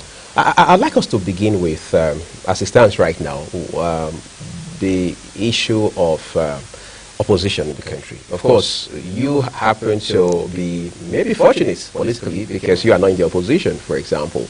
But then your party is not a stranger to opposition. I mean, you played that part for a very long time. If you look at what had happened in 2013, in 2014, going into 2015, and what we are now seeing at this point, what would you say is the difference? What is the difference today in terms of coalition is that we are seeing strange bedfellows who are very rapacious coming together, trying to say they want to unseat a sitting president that means well for Nigeria and Nigerians. So what we are seeing now is a coalition of rapacious confederacy, and it is not in the interest of Nigeria and Nigerians. But some persons would have said the same of that. Your party, the ACN, as there was the NPP, the APC, I mean the CPC, and the other several parties that came together to form what is today known as the APC, the ruling party. Do people have to be friends? Do they have to agree on everything to form a coalition? Because, I mean, you politicians say in politics, no friend, no enemy is always about interest. Yeah, if you look at the antecedents of those that are forming, that are in this confederacy of rapacious coalition, you see that there are people that have, contributed immensely in plunging Nigeria into the socio-economic and socio-political quagmire that we found ourselves. They have held political positions, they have been governors, they have been vice presidents, they have been ministers. Look at their track record. What did they do? How did they contribute to the development of Nigeria? What did they do differently to give Nigeria a new lease of life as at the time they held office? We see that in those that were former governors, we see embezzlement, corruption here and there, uncompleted projects here and there, enriching themselves. Most of them had no business. As per business they engaged in, their business was only politics. And from politics they enriched themselves so much. What did they do as at the time they held office to develop and impact positively on the lives of the sub-nationals where they held sway? Those that were former ministers, how did they improve on the lives of Nigerians? What did they do differently? And then those that were former vice president, they sold off our common patrimony to themselves and their friends. We have their records. So theirs is totally different. Because they have been out of power for some time now, they are angry because they want to remain in power. Some have been in power, it's from the advent of this Fourth Republic from 1999 till 2023. Just being out of power between 2023 and now, they are very, very angry because their source of corrupt enrichment has been blocked by Mr. President. That is just the thing. They want to sit him and continue to, feed fat on our common patrimony. It will not happen. That of the ACN was different. ACN was controlling about 4 states, about 5 states or thereabout. In the southwest, in Edo. And we saw what how the performance of their governors at that time. They meant well, and they provided alternatives. When the government then brings out a policy, and they felt it was not in the good interest of the nation, they provide a credible alternative that this should have been done like this. Look at the promoters and the protagonists of this so-called coalition. What alternatives have they provided? What solutions have they laid bare on the table of Nigerians other than I will unseat President Bola Ahmed Tinubu, he has finished Nigeria? How? Give us the statistics and data. They will see them begin to propagate falsehood, vicious falsehood to discredit the government that everybody, the whole world over, have acclaimed to perform well. And every well-meaning Nigerian knows that Mr. President has performed well. It is painful because anybody that tells you it is going to be a smooth ride is not telling you the truth. Look at them. They are saying, I will do one time. I'll fix Nigeria in 4 years. It is not possible. Governance is not a tea party. It is not an over-the-counter product that you go to pick. Nigeria is a country of over close to 230 million persons. And you come and then, with diverse of about 300 ethnic nationalities, then you want to come to fix our problem within 4 years. I will do only one time. They do not mean well for Nigeria. Nigeria should shun them, should abhor them, should loot them. They are coming back to loot Nigeria dry. These were the beneficiaries of petroleum subsidy, the beneficiaries of electricity subsidy, the beneficiaries of the food subsidy and everything. They were looting Nigeria dry. That we are in debt today, we are as a result of the actions of these people, and they are coming to continue on that trajectory. We say no to it. You just said that they are beneficiaries of your subsidy, food subsidy, and the president, the leader of your party, has said without missing words that the fuel subsidy was a criminal enterprise. If it was a criminal enterprise, and these people you just talked about were beneficiaries of it, which means they're complicit, in the eye of the law. So why isn't the APC-led federal government prosecuting them? Thank you. We have seen some prosecutions. In prosecute, there are some people that are very clever in their corrupt actions. They will perform and they commit that, that act, leaving no hold for someone to hold on to them. Thereby outsmarting the government. Outsmarting, yes. There are some that are smart Alex that, when they commit this crime, you cannot, pin it to them. We saw what happened during the build-up to the 2023 election. One of the presidential candidates said that he had a special purpose vehicle he used to buy off the assets of Nigeria. You cannot pin it to him because he's neither a director nor the managing director of the company. He will use fronts. You understand? Those are the things they are doing. We see some of them fritter away our resources to tax havens overseas. We saw the Panama Papers, and some of them are complicit. Are they the ones that are coming to fix Nigeria? And we have seen prosecutions of those that there are credible evidences that it is not circumstantial, that we are deeply involved. Some of their fronts they use have been prosecuted and imprisoned.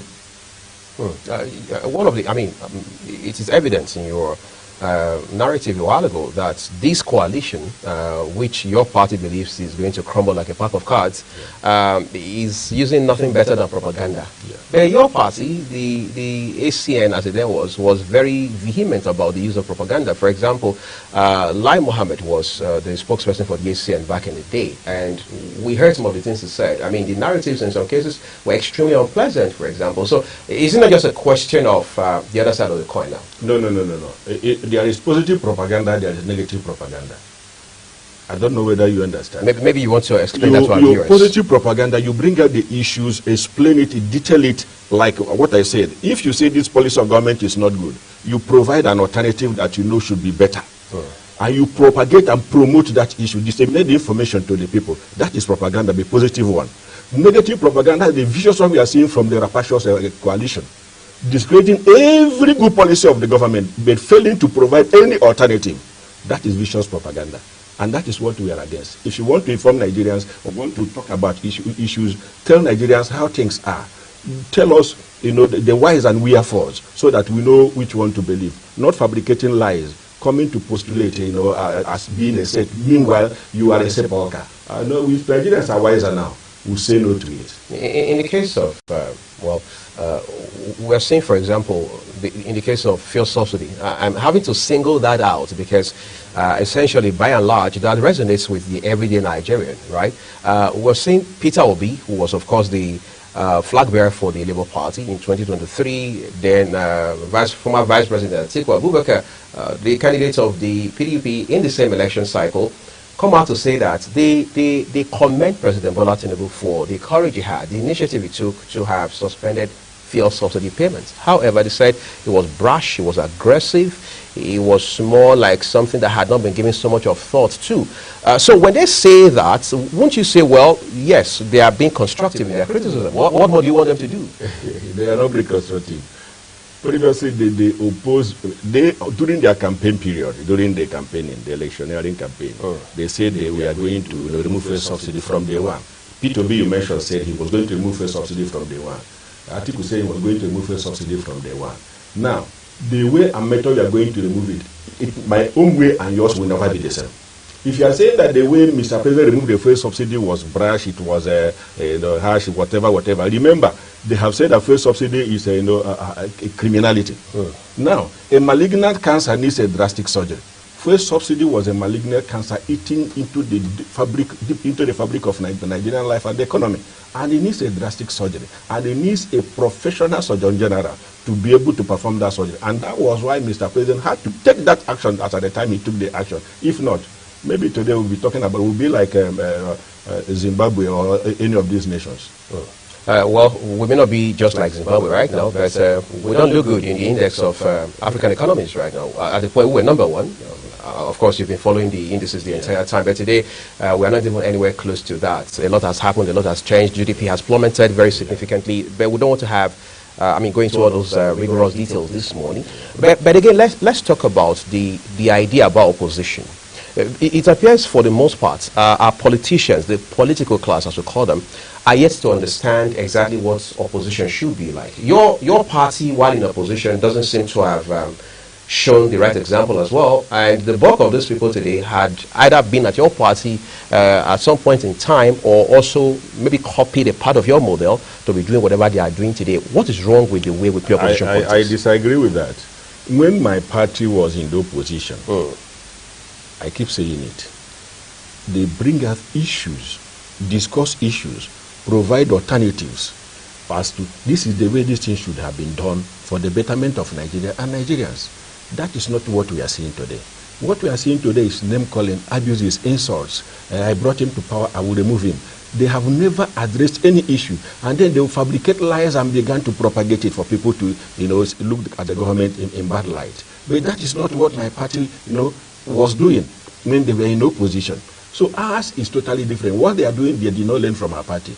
It's the figment of their imagination because they are hungry for power. They have lost power. They have lost patronage. So they are suffering from loss of power syndrome. They want to come back to power. So they want to employ every means to be able to run the government down and appeal to the masses, to electors to vote them into power for them to come back again. But we are wiser than that. That wouldn't work. It wouldn't work again. It never worked and it will not work now. Okay, so let's talk about individuals within the coalition now. Maybe a good place to start from is former governor of Rivers State, Right Honorable Rotimi Chibuike-Amaechi, who right from 2015 had come into your party, supported President former President Muhammadu Buhari into the election, was minister in that government for about 7.5 years in the APC. And then, of course, we also had former governor, the immediate past governor of Kaduna State, Malam Nasir El-Rufai. These are all, or were, very senior members of your party. There's probably somebody watching this morning and says to you, look, Chief Uba Wike would not be sounding like this if these two gentlemen were still in the APC. He won't be saying they failed while they were in government. Now, let me tell you, individuals, like I said, look at the antecedent of the individuals involved. With due respect to His Excellency Chibuike Amechi, when he was the Rivers State Governor, how did he perform? What did he do? Which projects did he, deliver to the people of Rivers State? In the first tenure of his administration, he tried to put up a semblance of performance. From the second tenure, he used that period to fight President Jonathan. As at the time he did not hand over to his successor. He said, I have finished all the money of Rivers State. Let me see how you get money to pay salary. He said it openly on tape. Is that the kind of person Nigerians want to be paid leadership to? Someone that is very rapacious, vicious, and does not consider other people? While he was the transport minister, what did he do?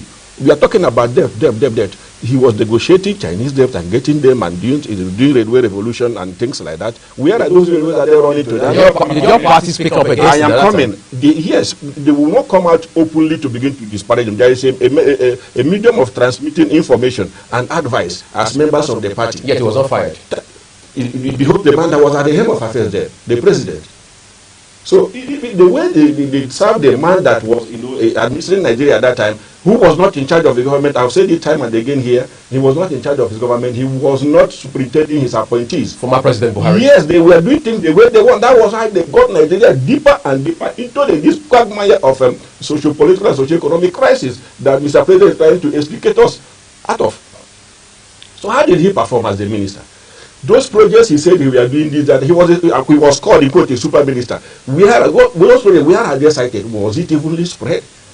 Like we are seeing now? So look at his attitude, you know the kind of person he is. Because he lost the primary election, from that time, he turned against the party and the presidential candidate. Let me tell you this. Towards the build-up to the 2023 election, our party we had to have a convention to elect our new chairman in 2022. I was one of those that campaigned for His Excellency, the best person for that job, His Excellency, the Senior Senator Omar Otanko Al-Makura, to be the chairman. And he was the candidate of Nasarawa State. He was the best man for the job. And he's still the best man for the job. When he was to win, coast home to victory. This, His Excellency Rotimi Amechi and His Excellency,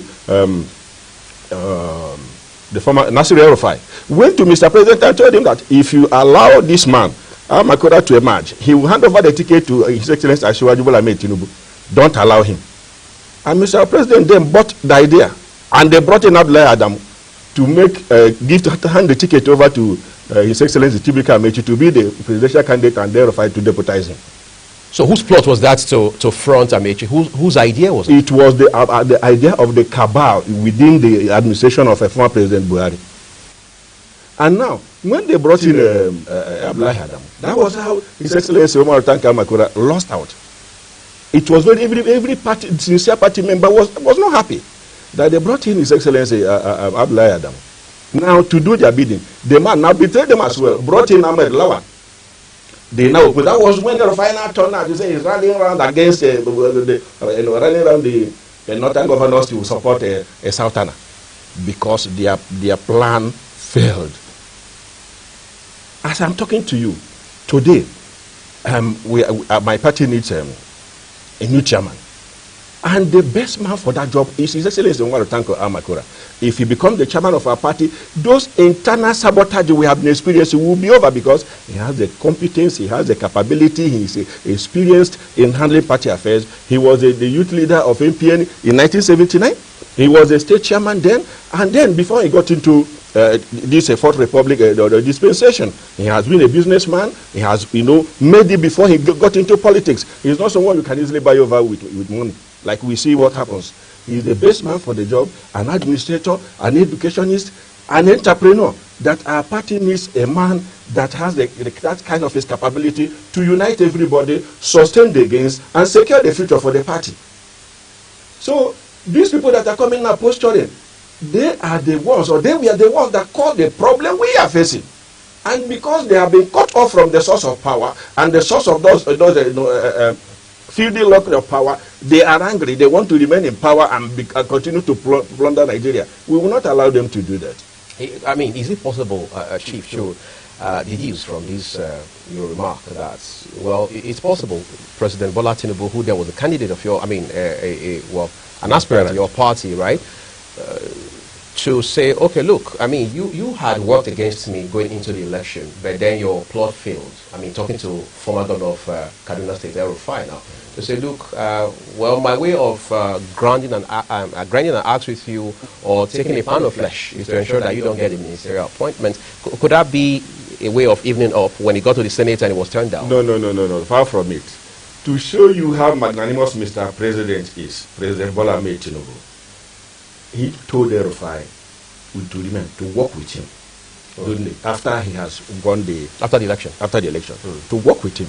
He has a very large, and he forgives betrayal so much. Look at some of the people that castigated him, that spewed rubbish against him during the campaign. Many of them are in his cabinet, serving him. He has a large, and he forgives. He told El-Rufai he wants him to work with him, and he went a step further by recommending him for ministerial appointment. Like I said some time ago, and like every enlightened Nigeria knows, every person that is recommended for appointment passes through security screening. So the dossier on you that the security agencies have, either positive or negative, will be laid bare. If it is negative, you are not fit and proper to handle public position. And that was what happened. Mr. President cannot do anything more other than with the security report says so he's unfit and proper to handle this national position any longer. And that was it. What will Mr. President do again?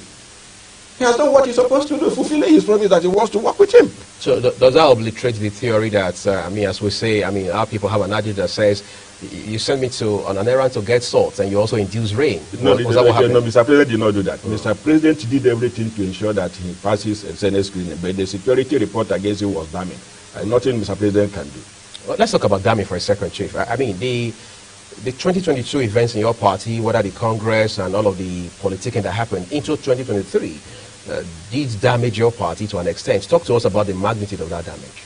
No, it didn't damage my party. The wanting ambitions of individuals wanted to damage my party. But God in his infinite mercy did not allow it to happen. That was why God ensured that Mr. President now emerged the candidate of my party. From the party chairman, he worked against the emergence of Mr. President, then an aspirant. The former president worked against the interests of Mr. President. His appointees, if you watch now, most of them are the ones in this rapacious coalition, worked against the emergence of Mr. President, erecting all sorts and all forms of artificial stumbling blocks, from litigations, accusations, Naira redesign, and just name it. Naira redesign was a move by the Central Bank. It was not a move by the Central Bank of Nigeria. It was an arrangement. I am a politician. Nigeria plays money politics. There is no way you can run for an elected position in Nigeria without spending good money. Now, for you to prosecute a presidential election, you are going to spend good money. And that quantum of money, if anything happens, because you must have had the money with you through donations and your own source, then if that quantum of money you have, something happens along the line, you are gone. And changing Naira at the 12, towards the period of election is the greatest. It was a master stroke, the master strategy that they used to, towards the success of Mr. President for winning the election. And then they induced artificial fuel scarcity so that people will revolt against our party. But because there was a divine hand in the emergence of Mr. President, that was why he was able to win. If not, with all the stumbling blocks they erected, he wouldn't have won. No other Nigerian who aspired to be the president of Nigeria suffered what Mr. President suffered in the hands of a government of his party. It is unheard of. But in all, he weathered the storm, he surmounted it, and he won. Then the rapacious coalition, as they want to come and unseat him, we are watching them. Those money they stole from Nigeria, they are bringing. Let them bring it out. We are watching them. We are waiting. I think there's a whole lot more you and I will need to talk about this issue. But we're going to switch gears now, everyone, once we return from this short break and look at a bit of genesis, because for every problem, every situation, every development, there's a pattern.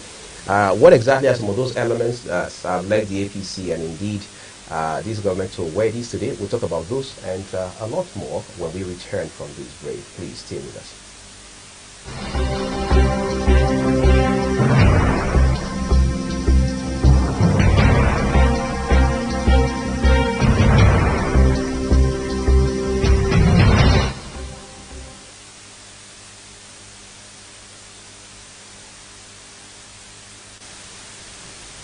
So just before the election, we saw, even before the primaries of your party that eventually produced the then candidate, now president of the country, we saw what is today in some parlance referred to as the Abeokuta Declaration, right? Where, well, now President Bola Tinubu, then the candidate, I mean, aspirant of your party, was very clear on certain issues. And he said, look, the former president, Muhammadu Buhari, had lost election twice. He said, I met him in Kaduna, I spoke with him, and I consoled him, and I gave him assurances that I will make him the president. And, of course, that speaks to how much of effort he had made to ensuring the emergence of former president in 2015, Buhari. And, of course, up until that time, he had been the national leader of your party. And then he went ahead to also talk about how that he had a certain certainty of winning the election because, according to him, he had spent 20 years planning the whole thing out and things like that.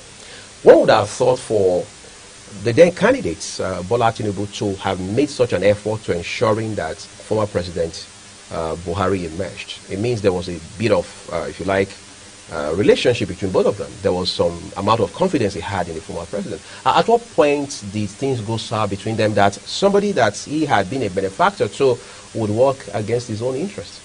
In every government, there are always people who call the kitchen cabinet. Today, what we have is the cabal. And if you are a president that is not assertive, you are not in charge of your government, they will take over your government indirectly and be dictating to you what you will be doing. That was what happened in the case of former President Buhari. He was not in charge. So those people around him, which we call them in quote the hawks, we are able to convince him to push aside then His Excellency Bola Ahmed Tinubu, who is now President Bola Ahmed Tinubu. If you watch, President Bola Ahmed Tinubu did not nominate any ministerial appointee in President Buhari's government. Those he nominated were not approved. Right from 2015. Right from 2015. Immediately the president won the election. Even if you are a journalist, you can attest to what I'm saying. He was shoved aside. They never wanted him to come closer to the government. And he allowed them to do their thing.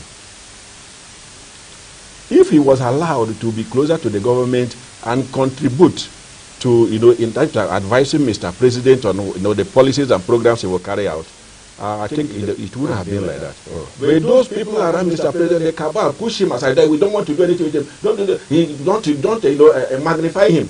They push him aside. His Excellency went back home, stayed on his own, and allowed them to do their thing. And see where it landed us. You understand me? And when it was time for the former president to go, His Excellency said, it is my turn. Because that was the arrangement, that was the agreement. So that's where we got to the point of Miloko. Yes, it is my turn. It is my turn. That was the arrangement and the agreement they reached during the formation of of our party. And you don't need an agreement, especially when they are mutually done. So that was what happened. If he was allowed to contribute meaningfully to the government, then it wouldn't have been like that. We are beginning to see, if you like, some kind of subtle reference by the government of President Bola Tinubu to how that the previous governments of former President Muhammadu Buhari had failed in some critical areas. Because it appears it's now that point in time where this government doesn't need to take responsibility for a problem it didn't cause in the first instance. So it wants to perhaps make the record straight by saying, look, yes, we are responsible for governance, we need to do the needful, we need to play our part and what have you, but this is on account again of, we got here on account of the fact that the previous government didn't do what they ought to have done. They may not have been very categorical about that, but it appears things are beginning to take a different shape from what it was. It will appear at the very beginning, the Tinubu government was not in a hurry to want to, as it were, hang the former government out to dry in public, but things are taking another turn, isn't it? Not that they are trying to hang the government to the public for them to do the needful. The thing is that the truth must be told. No matter who is involved. No matter who is involved. The truth must be told, and that is what is happening. Those around Mr. Former President were there to enrich themselves, not to serve Nigerians. And that was why they amass so much wealth. All of them. He's appointed, they amass so much wealth. And that's what they are bringing now today. They want to come and unseat Mr. President. Let us watch and see how far they will go. Some of them, we know their background. Some that we are lawyers that could barely fuel their vehicles are now multi-billionaires and trillionaires. Within 8 years, they were in government. They should show us the businesses they were doing before they got into government. Okay, let's talk about something else as it stands right now. Whether I would like it or not, for you politicians, the campaign has started directly or indirectly. What are the issues really that we should be talking about beyond all of the? Well, the coalition does not like the Tinubu government and it wants to unseat it.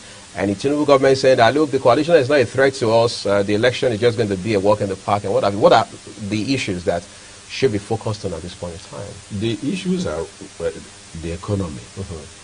To me, I'm not speaking for the government. Right. To me, the economy, security, infrastructure, and how to better the lot of Nigerians. Measure Mr. President, with these, aforementioned. How has he fared? Where did he meet Nigeria? And where has he taken Nigeria to? You will say, when the estate day was so, they were borrowing money to defend the Naira, for estate deal to be like that. Are we still borrowing money to defend the Naira? No, that is why you can see that our foreign reserves continues to increase. And we have a net reserve of over 30-something billion as against about 3-something billion when he took over. So a lot of things he has done to transform the lives of Nigerians. Critical infrastructural projects are ongoing that will stimulate economic growth and have a direct bearing on Nigerians. In all the sectors, we see the social investment nets, how it has been empowering Nigerians for them to at least earn a living and then have enough disposable income to be able to meet up with their daily needs. A lot of things Mr. President has done. If I begin to enumerate them, the time will fail us. Those are the issues we use to campaign. Then, if we go to, if we're talking about now party, you said how does it affect our party, the coalition and whatever. Our party should look inwards, like I said a while ago. Internal democracy is very, very important. Let us elect a chairman in the person of His Excellency Omar Tanka Makura to lead our party, galvanize our party, unite our party, sustain the gain, secure the future, because he has the competence and capability to do that. He has done it, transforming Nasarawa State from a rural state to an urban state. In his businesses, he has succeeded. He is a tribalized Nigerian. These are the kind of persons we need, not someone that will come and divide the party longer. And besides, he's coming from the CPC bloc. He was the only governor of the CPC bloc. That one of the tendencies. Obviously, he came with the former President Buhari. Thank you very much. One of the tendencies that formed the APC. So he's the best person for the job. Let us give it to him, and then let our party work to weed out those that claim to be with us, but are sabotaging us from within. There are many of them. But that is the particular fight we need to fight now to be strong. Let us weed out those that claim to be with us, but they are sabotaging us. Both appointees of Mr. President and the members. Let us work hard to weed them out. Let us them be opposition. We see them as opposition and face them instead of being with us and then be biting us. Those are the things we need to do. And to get it right is to elect, a result-oriented chairman who has the personality and capability and who has the experience and competence to drive the process. And I keep saying, His Excellency Omar Tanka Makura fits the bill. He's the man that the job needs. When we do this, we'll face a new position and be able to deal with them, route them during the election. Yes, they are making noise, they are doing this. People, even some members of the party have sympathy for them and they're working for them. Why with us? We should push those people aside. Face them squarely. Let the works of Mr. President speak for him. And then let there be good reward system from our party. Some of our party men and women are aggrieved because of lack of reward system, good reward system. I am saying it on air. Let there be good reward system for our faithful members of our party who have worked diligently for the party, defended the party, promoted and propagated its policies, defended the government. They should be adequately empowered, compensated, so that, because when you tell a worker, you give a pat on the back of a worker, he will do more. When they adequately, compensated in terms of good appointments, in terms of empowerment and whatever, they will go to mobilize the grassroots to vote for our party. I'm going to ask you this just to wrap up. Final question. On Sunday, there was a statement from the governor of Borno State talking about Governor Zulum, saying that, look, whatever you have heard about me, the campaign is nothing better than rumor and is baseless, right? Disregard it. The next day, it is the turn of Ekiti State Governor saying, well, he's debunking any rumor, alleging that he's leaving the APC. What does that suggest? You know, in partisan politics, like the opposition would like to fly the kite. They fly the kite to see if they can weaken the party in power by saying that so and so number of governors in the party want to come to them. That's why those governors have to come to debunk it. And like they have debunked it, that is how it is. I don't think that any performing governor of my party and any serious governor of my party who is a loyal party man that want to come to the opposition. You don't move from the known to an unknown in politics. All right, I think that's a fine place to leave it. We're talking with Chief Chibuna Ubawike, is chieftain of the All Progressives Congress, that is the ruling APC. He's also a staunch supporter of President Bola Tinubu, helping us to find sense in many of the political developments in the country at this point in time, especially from the standpoint of the opposition, essentially now made up of the coalition. All right. Thank you so much, Chief, for coming on the program. We'll take a quick break now. When we return, we'll talk about our response to emergencies in this country, what needs to change, and how much more effort it requires. Stay with us.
One of the several discussions we probably don't have at all or hardly have enough of in this country is our culture of response to emergencies. That's on the one hand. And following that, the response we now sustain to help those who have been adversely impacted by these emergencies are very important. In most cases, what we see is that the governments, at whether the federal or sub-national level, would initially intervene to an extent, and then for reasons we are not very certain of, pull back, and then you see a bunch of NGOs pulling to see how much of resources they can make available, how much of support they can give to those who are victims of these emergencies. But the question is, at this point in time, where it happens to be not just pouring, but raining heavily in terms of the emergencies we're seeing, whether it is Mokwa just behind us here in Niger State, or somewhere up north in Borno, or like we've seen this morning, 500 houses were told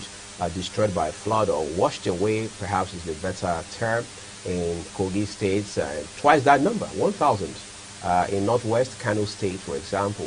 How are we dealing with all of this? Will the National Emergency Management Agency, NEMA, or the respective states' emergency management agencies be able to weather the storm and tackle this humongous challenge of emergency response? That question doesn't seem to have an answer in sight just yet. Good news is I'm joined by someone whose background is robust in this regard. David Haba is a humanitarian and resilience specialist. He wants to jump in on the conversation with us this morning. So, David, I would like to say a big thank you to you for coming on the program. Thank you so much. Glad to be here. Yeah, great. So, let's begin by talking about the basics, right? So, just a few days ago, NIMET also had warned, even up till yesterday, about states 19, I figure, that will be further impacted by flooding, for example. Let's talk about proactive measures in this regard. Thank you. The thing is, these are not good times for everyone. As a country, as a people, these are not good times.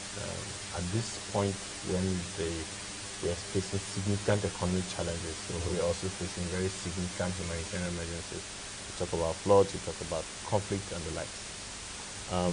But when we narrow down to NIMET's response, and it says, oh, there's going to be flooding, that's a good prediction. Right. It gives us good information. But the problem, what is flood? And when you say that there's going to be flood, we should move to higher ground. What's your definition of higher ground? And what is the capacity of the people who you are asking to move? And where are you saying they should move to? So these are questions that are unanswered. These are the dilemmas and the challenges that if I live for many people who live in the rural areas or in areas that would be affected by this flood, have to answer. You tell me I should leave my house and go to where? Will you provide me with the resources and the capacity to be able to first to interpret that prediction correctly, to understand what you're saying? And there's, of course, a designated place where I can go to. And if I do not have the capacity to go there, you provide me that support to go there. So it's not just about warning people that, oh, there's a flood. Move. There's a lot that has to be played, that has to come into play. Quite interesting. But so I know you're not here to hold brief for the government on any level, but let's talk about whether or not the government is genuinely overwhelmed, or is it just a case of being lackadaisical altogether? Really, I wouldn't tell, because the eruption of water in itself is a hazard. When it becomes a disaster is when it impacts human life. Because today in the sea there are cyclones going on that me and you don't know about. Right. It doesn't impact any human being. Is that a disaster? No. It only becomes a disaster when it impacts human life. Right. And now water is coming. It's going to impact human life. We have the technology to predict. Do we have the resources to be able to prevent disaster on human lives and resources? Yes. This year, Nigeria sent thousands of people to Mecca and Jerusalem to go and pray. A lot of money. This year, we renovated the International Conference Center with 39 billion. But we wait for water to come and kill people, then we go and give them rice. So are you saying our priorities are misaligned? True. Our priorities are not set right.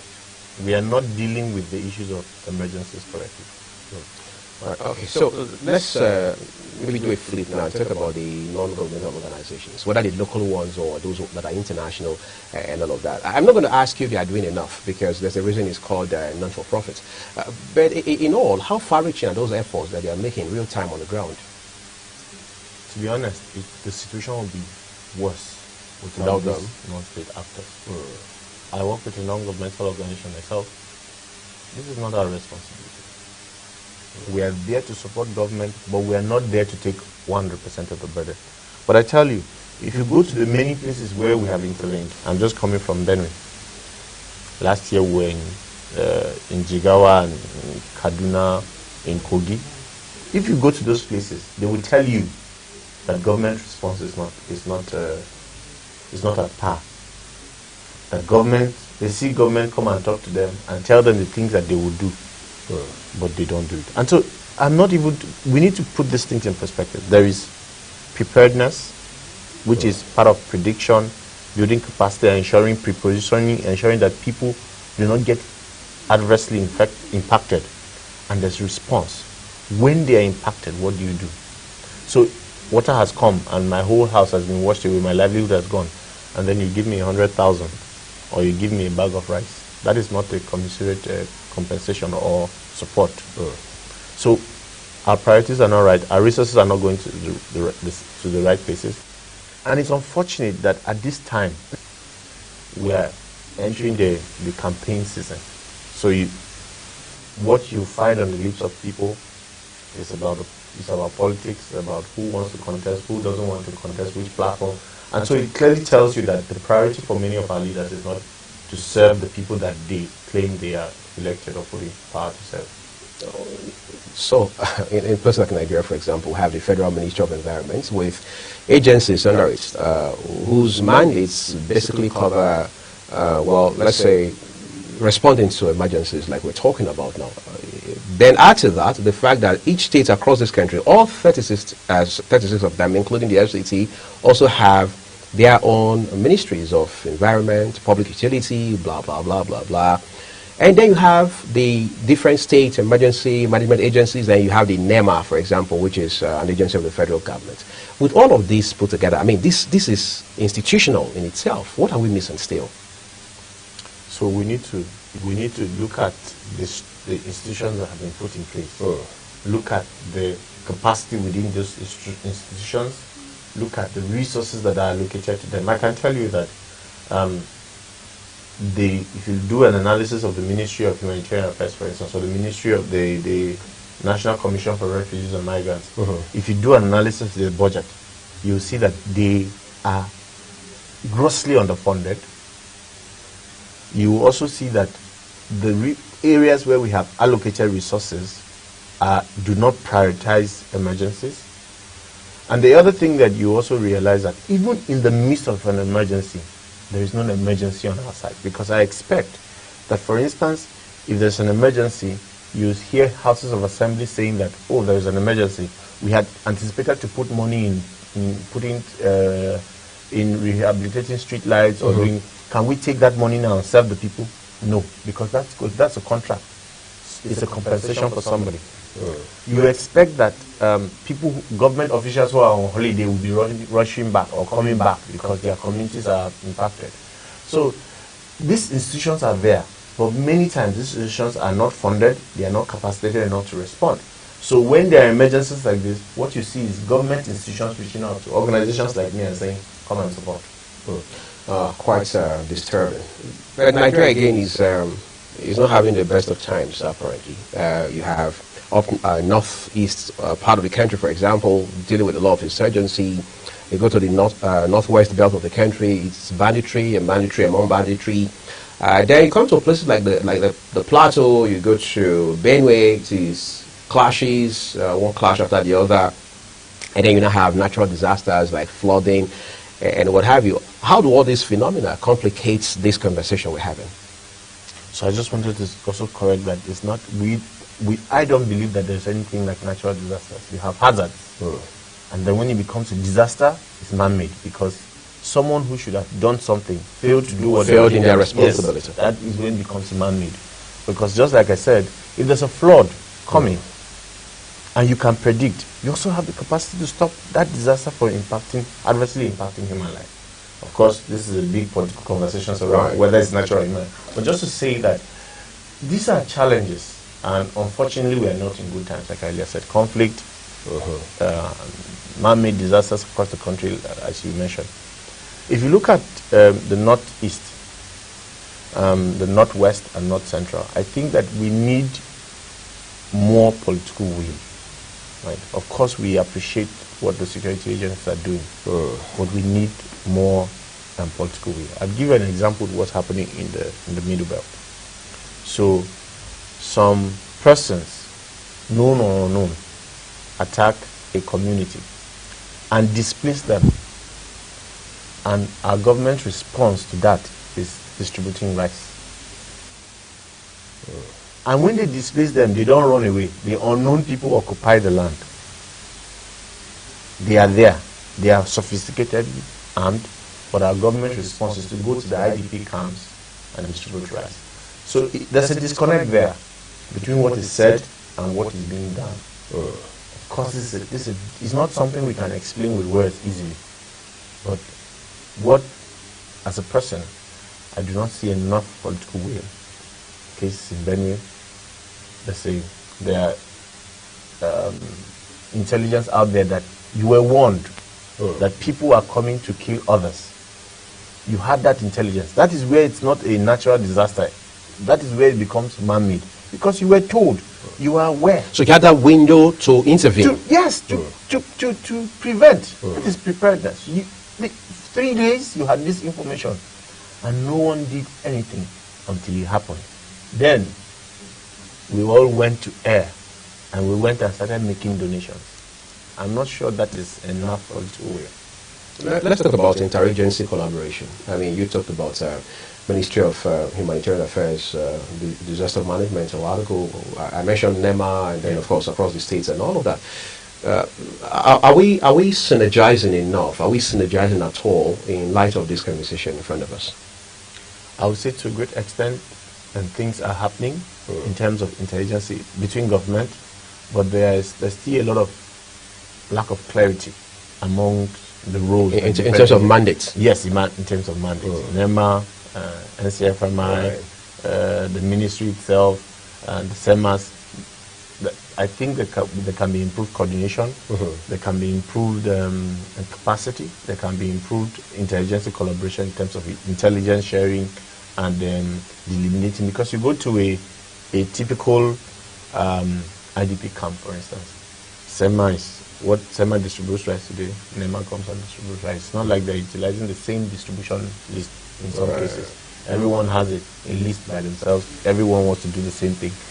There's a lot of improvement in terms of coordination that can be done. Coordination is very difficult. It's not something that can easily be. You cannot just wish it. You have to invest in it.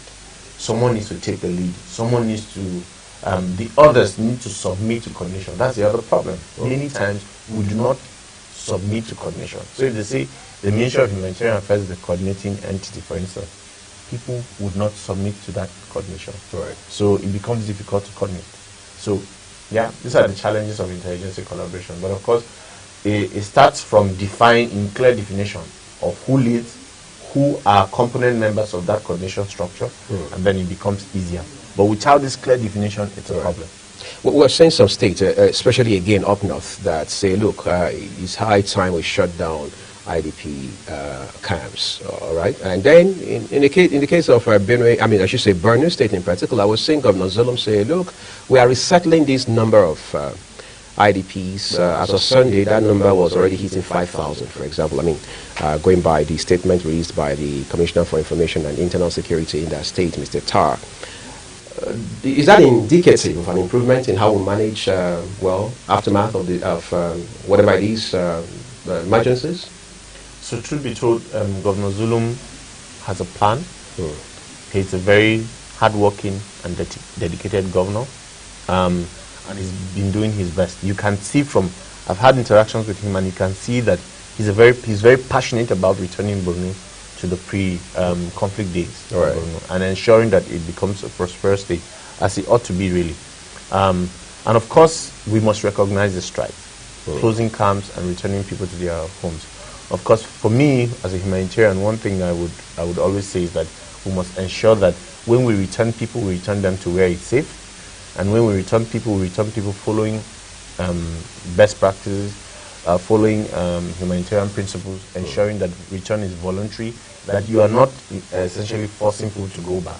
We must recognize the strides that the Borno State government has done, and it's clear that they have a plan, they are well coordinated in some way, and there are fruits and results from that. Of course, there are challenges, and sometimes people are returning their attacks and they come back, but it's not a 100 perfect system, but we must recognize that the efforts of the government.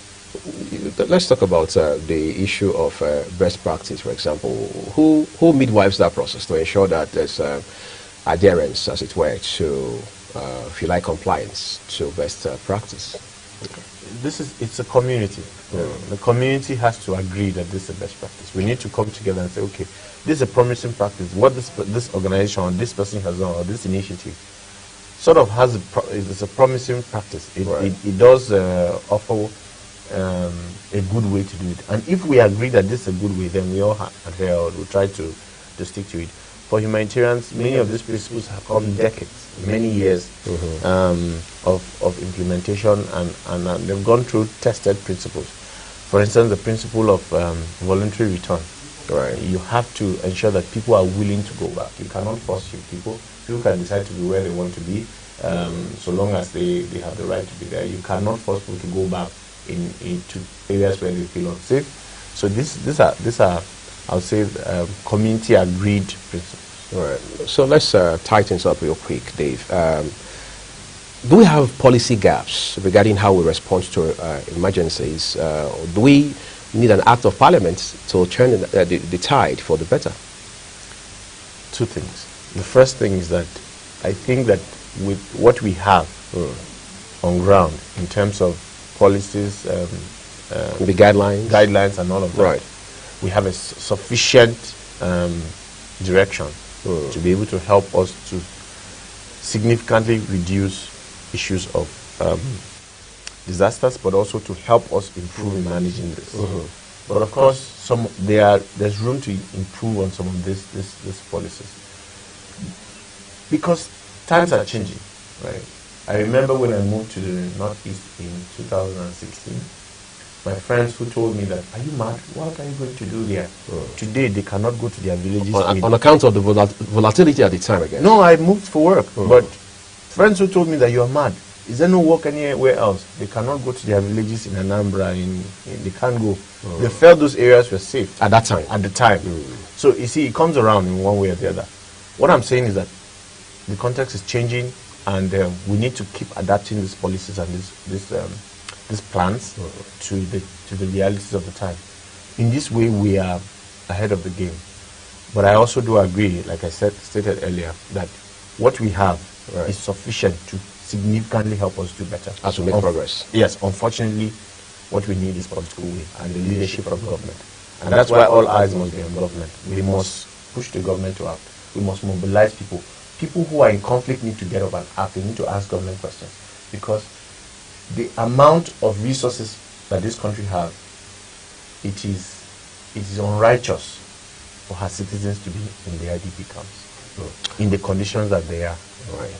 That's quite incisive and altogether disturbing as well. I'd like to say a big thank you to David Haba for taking out the time to talk to us this morning. Just for the benefit of our viewers, David Haba is a humanitarian and resilience specialist, helping us to find perspectives and context within the conversation of how we respond to emergencies in this country, whether from the standpoint of the government or even the NGOs themselves. But then he ties it up by saying that there has to be that political will, and all eye must be on government to continue to pressure it across the board to do the needful in this regard. So we're going to take a quick break at this point, everyone. When we return, Jomaya and I will draw the curtains to this edition of the program. Do stay with us.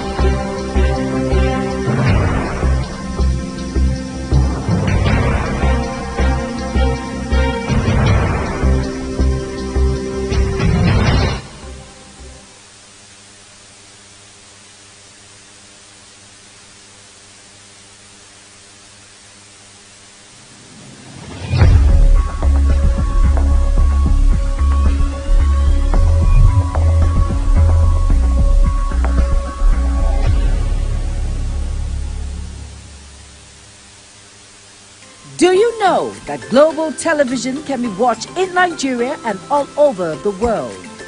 Download the Global TV Nigerian mobile app for Android and iOS devices to watch Global Television real-time from around the world. What are you waiting for? Start downloading and stay connected to Global Television.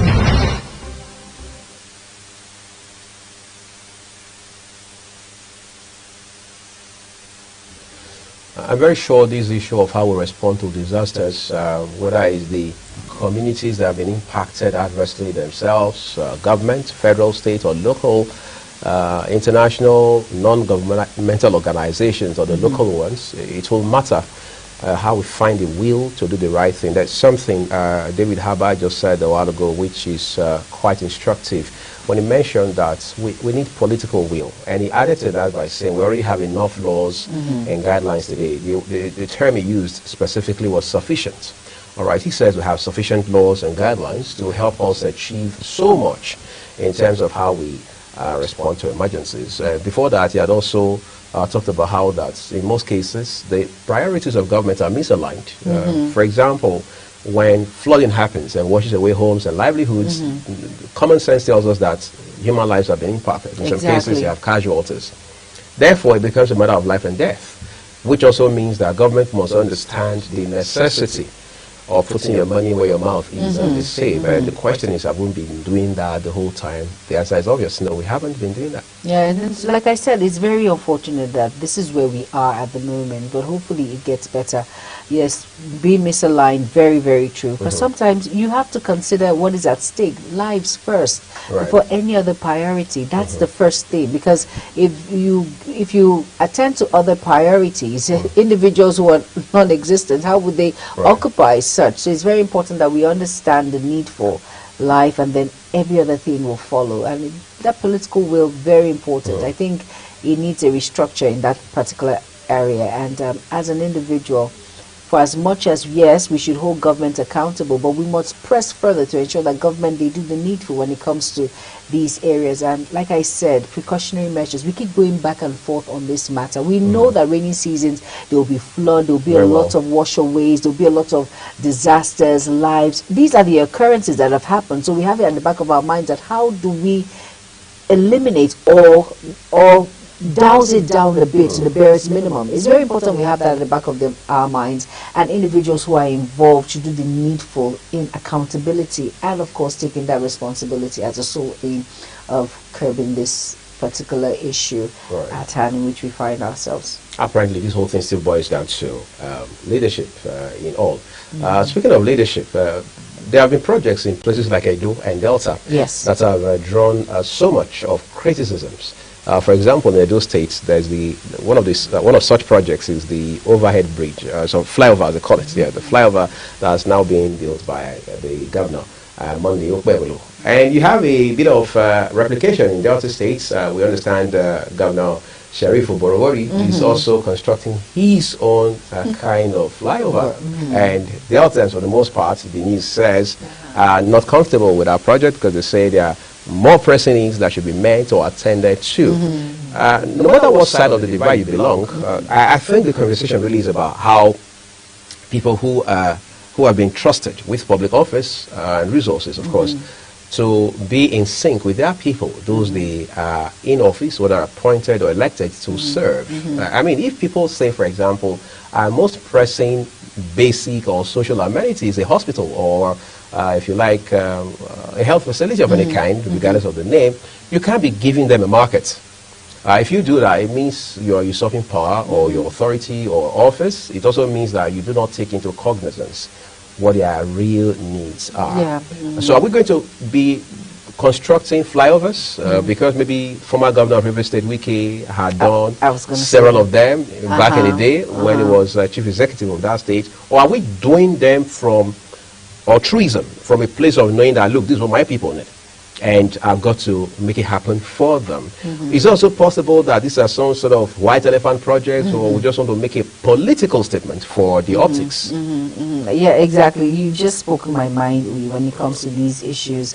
Like I said, is it necessary at that point for individuals who are in that particular state, or there are more pressing issues than fly over here and around in Abuja? People want to, okay, I should be. Lots of governors, individuals who hold public offices, they want that. What will I call it? That spotlight. That spotlight should not be on one person. Let it be on me also. So, and then that's why they miss that priority. Really, if you want to make an impact, go down there to the individuals who are in that particular state and community and see for yourself what the immediate need is. It shouldn't be a bogus project because you want to make a statement. There are other ways in which you can reach out and still make that impact, making it a basic amenity for individuals in that state. But I think it's a missed priority. But let's, who knows, I might be wrong, but at the same time, I think there are more pressing issues in those states than what we see now. But at least, well, he has done something, but let's just hope and see how well this plays out. We'll hope and see how well it plays out. Again, that's why it's important. I mean, I know back in the day, especially 1999, just coming back into, returning to democracy, you would hear about town hall meetings here and there. Oh, yes. Members of the state houses of assembly, members of House of Reps, senators, interacting with their people, interfacing with them in person from time to time. In some cases, we knew of legislators, whether those in the state or at the federal level, who made it a monthly kind of, event where they would meet with their people. Exactly. Physically, talk to them about what they're doing for them. And what they need. Evidence. In turn, the people say, well, we appreciate that. Well, however, there's much more to be done. Exactly. And then you see the back and forth going on. Yes. When the man or the lady leaves office and someone else comes in, and things like that. But today, it's interesting how that you are a member of the House of Representatives or a senator, and then you make Abuja your final home. You don't go to your state, you don't go to your senatorial district, you only go back there when you need to make score a cheap political point, or you need to campaign for re-election and things like that. When you do that, it means first you're not altruistic, second you're not patriotic. Yes, exactly. Well said. And at the same time, this town hall meeting, I think they're overrated. I think we need more. It's very important that we have more of town hall meetings to hear the minds of individuals who you represent, and of course you are the spokesperson. But hopefully it gets better with time. And at about this point, we have to draw the curtains on Global Morning. Thank you all so much for being a part of the program with us, and I hope you've learned one or two. It's very, very important. I am Jumai Mantin and my amazing co-host. My name is Uyi Agbofobi. Thank you everyone for watching.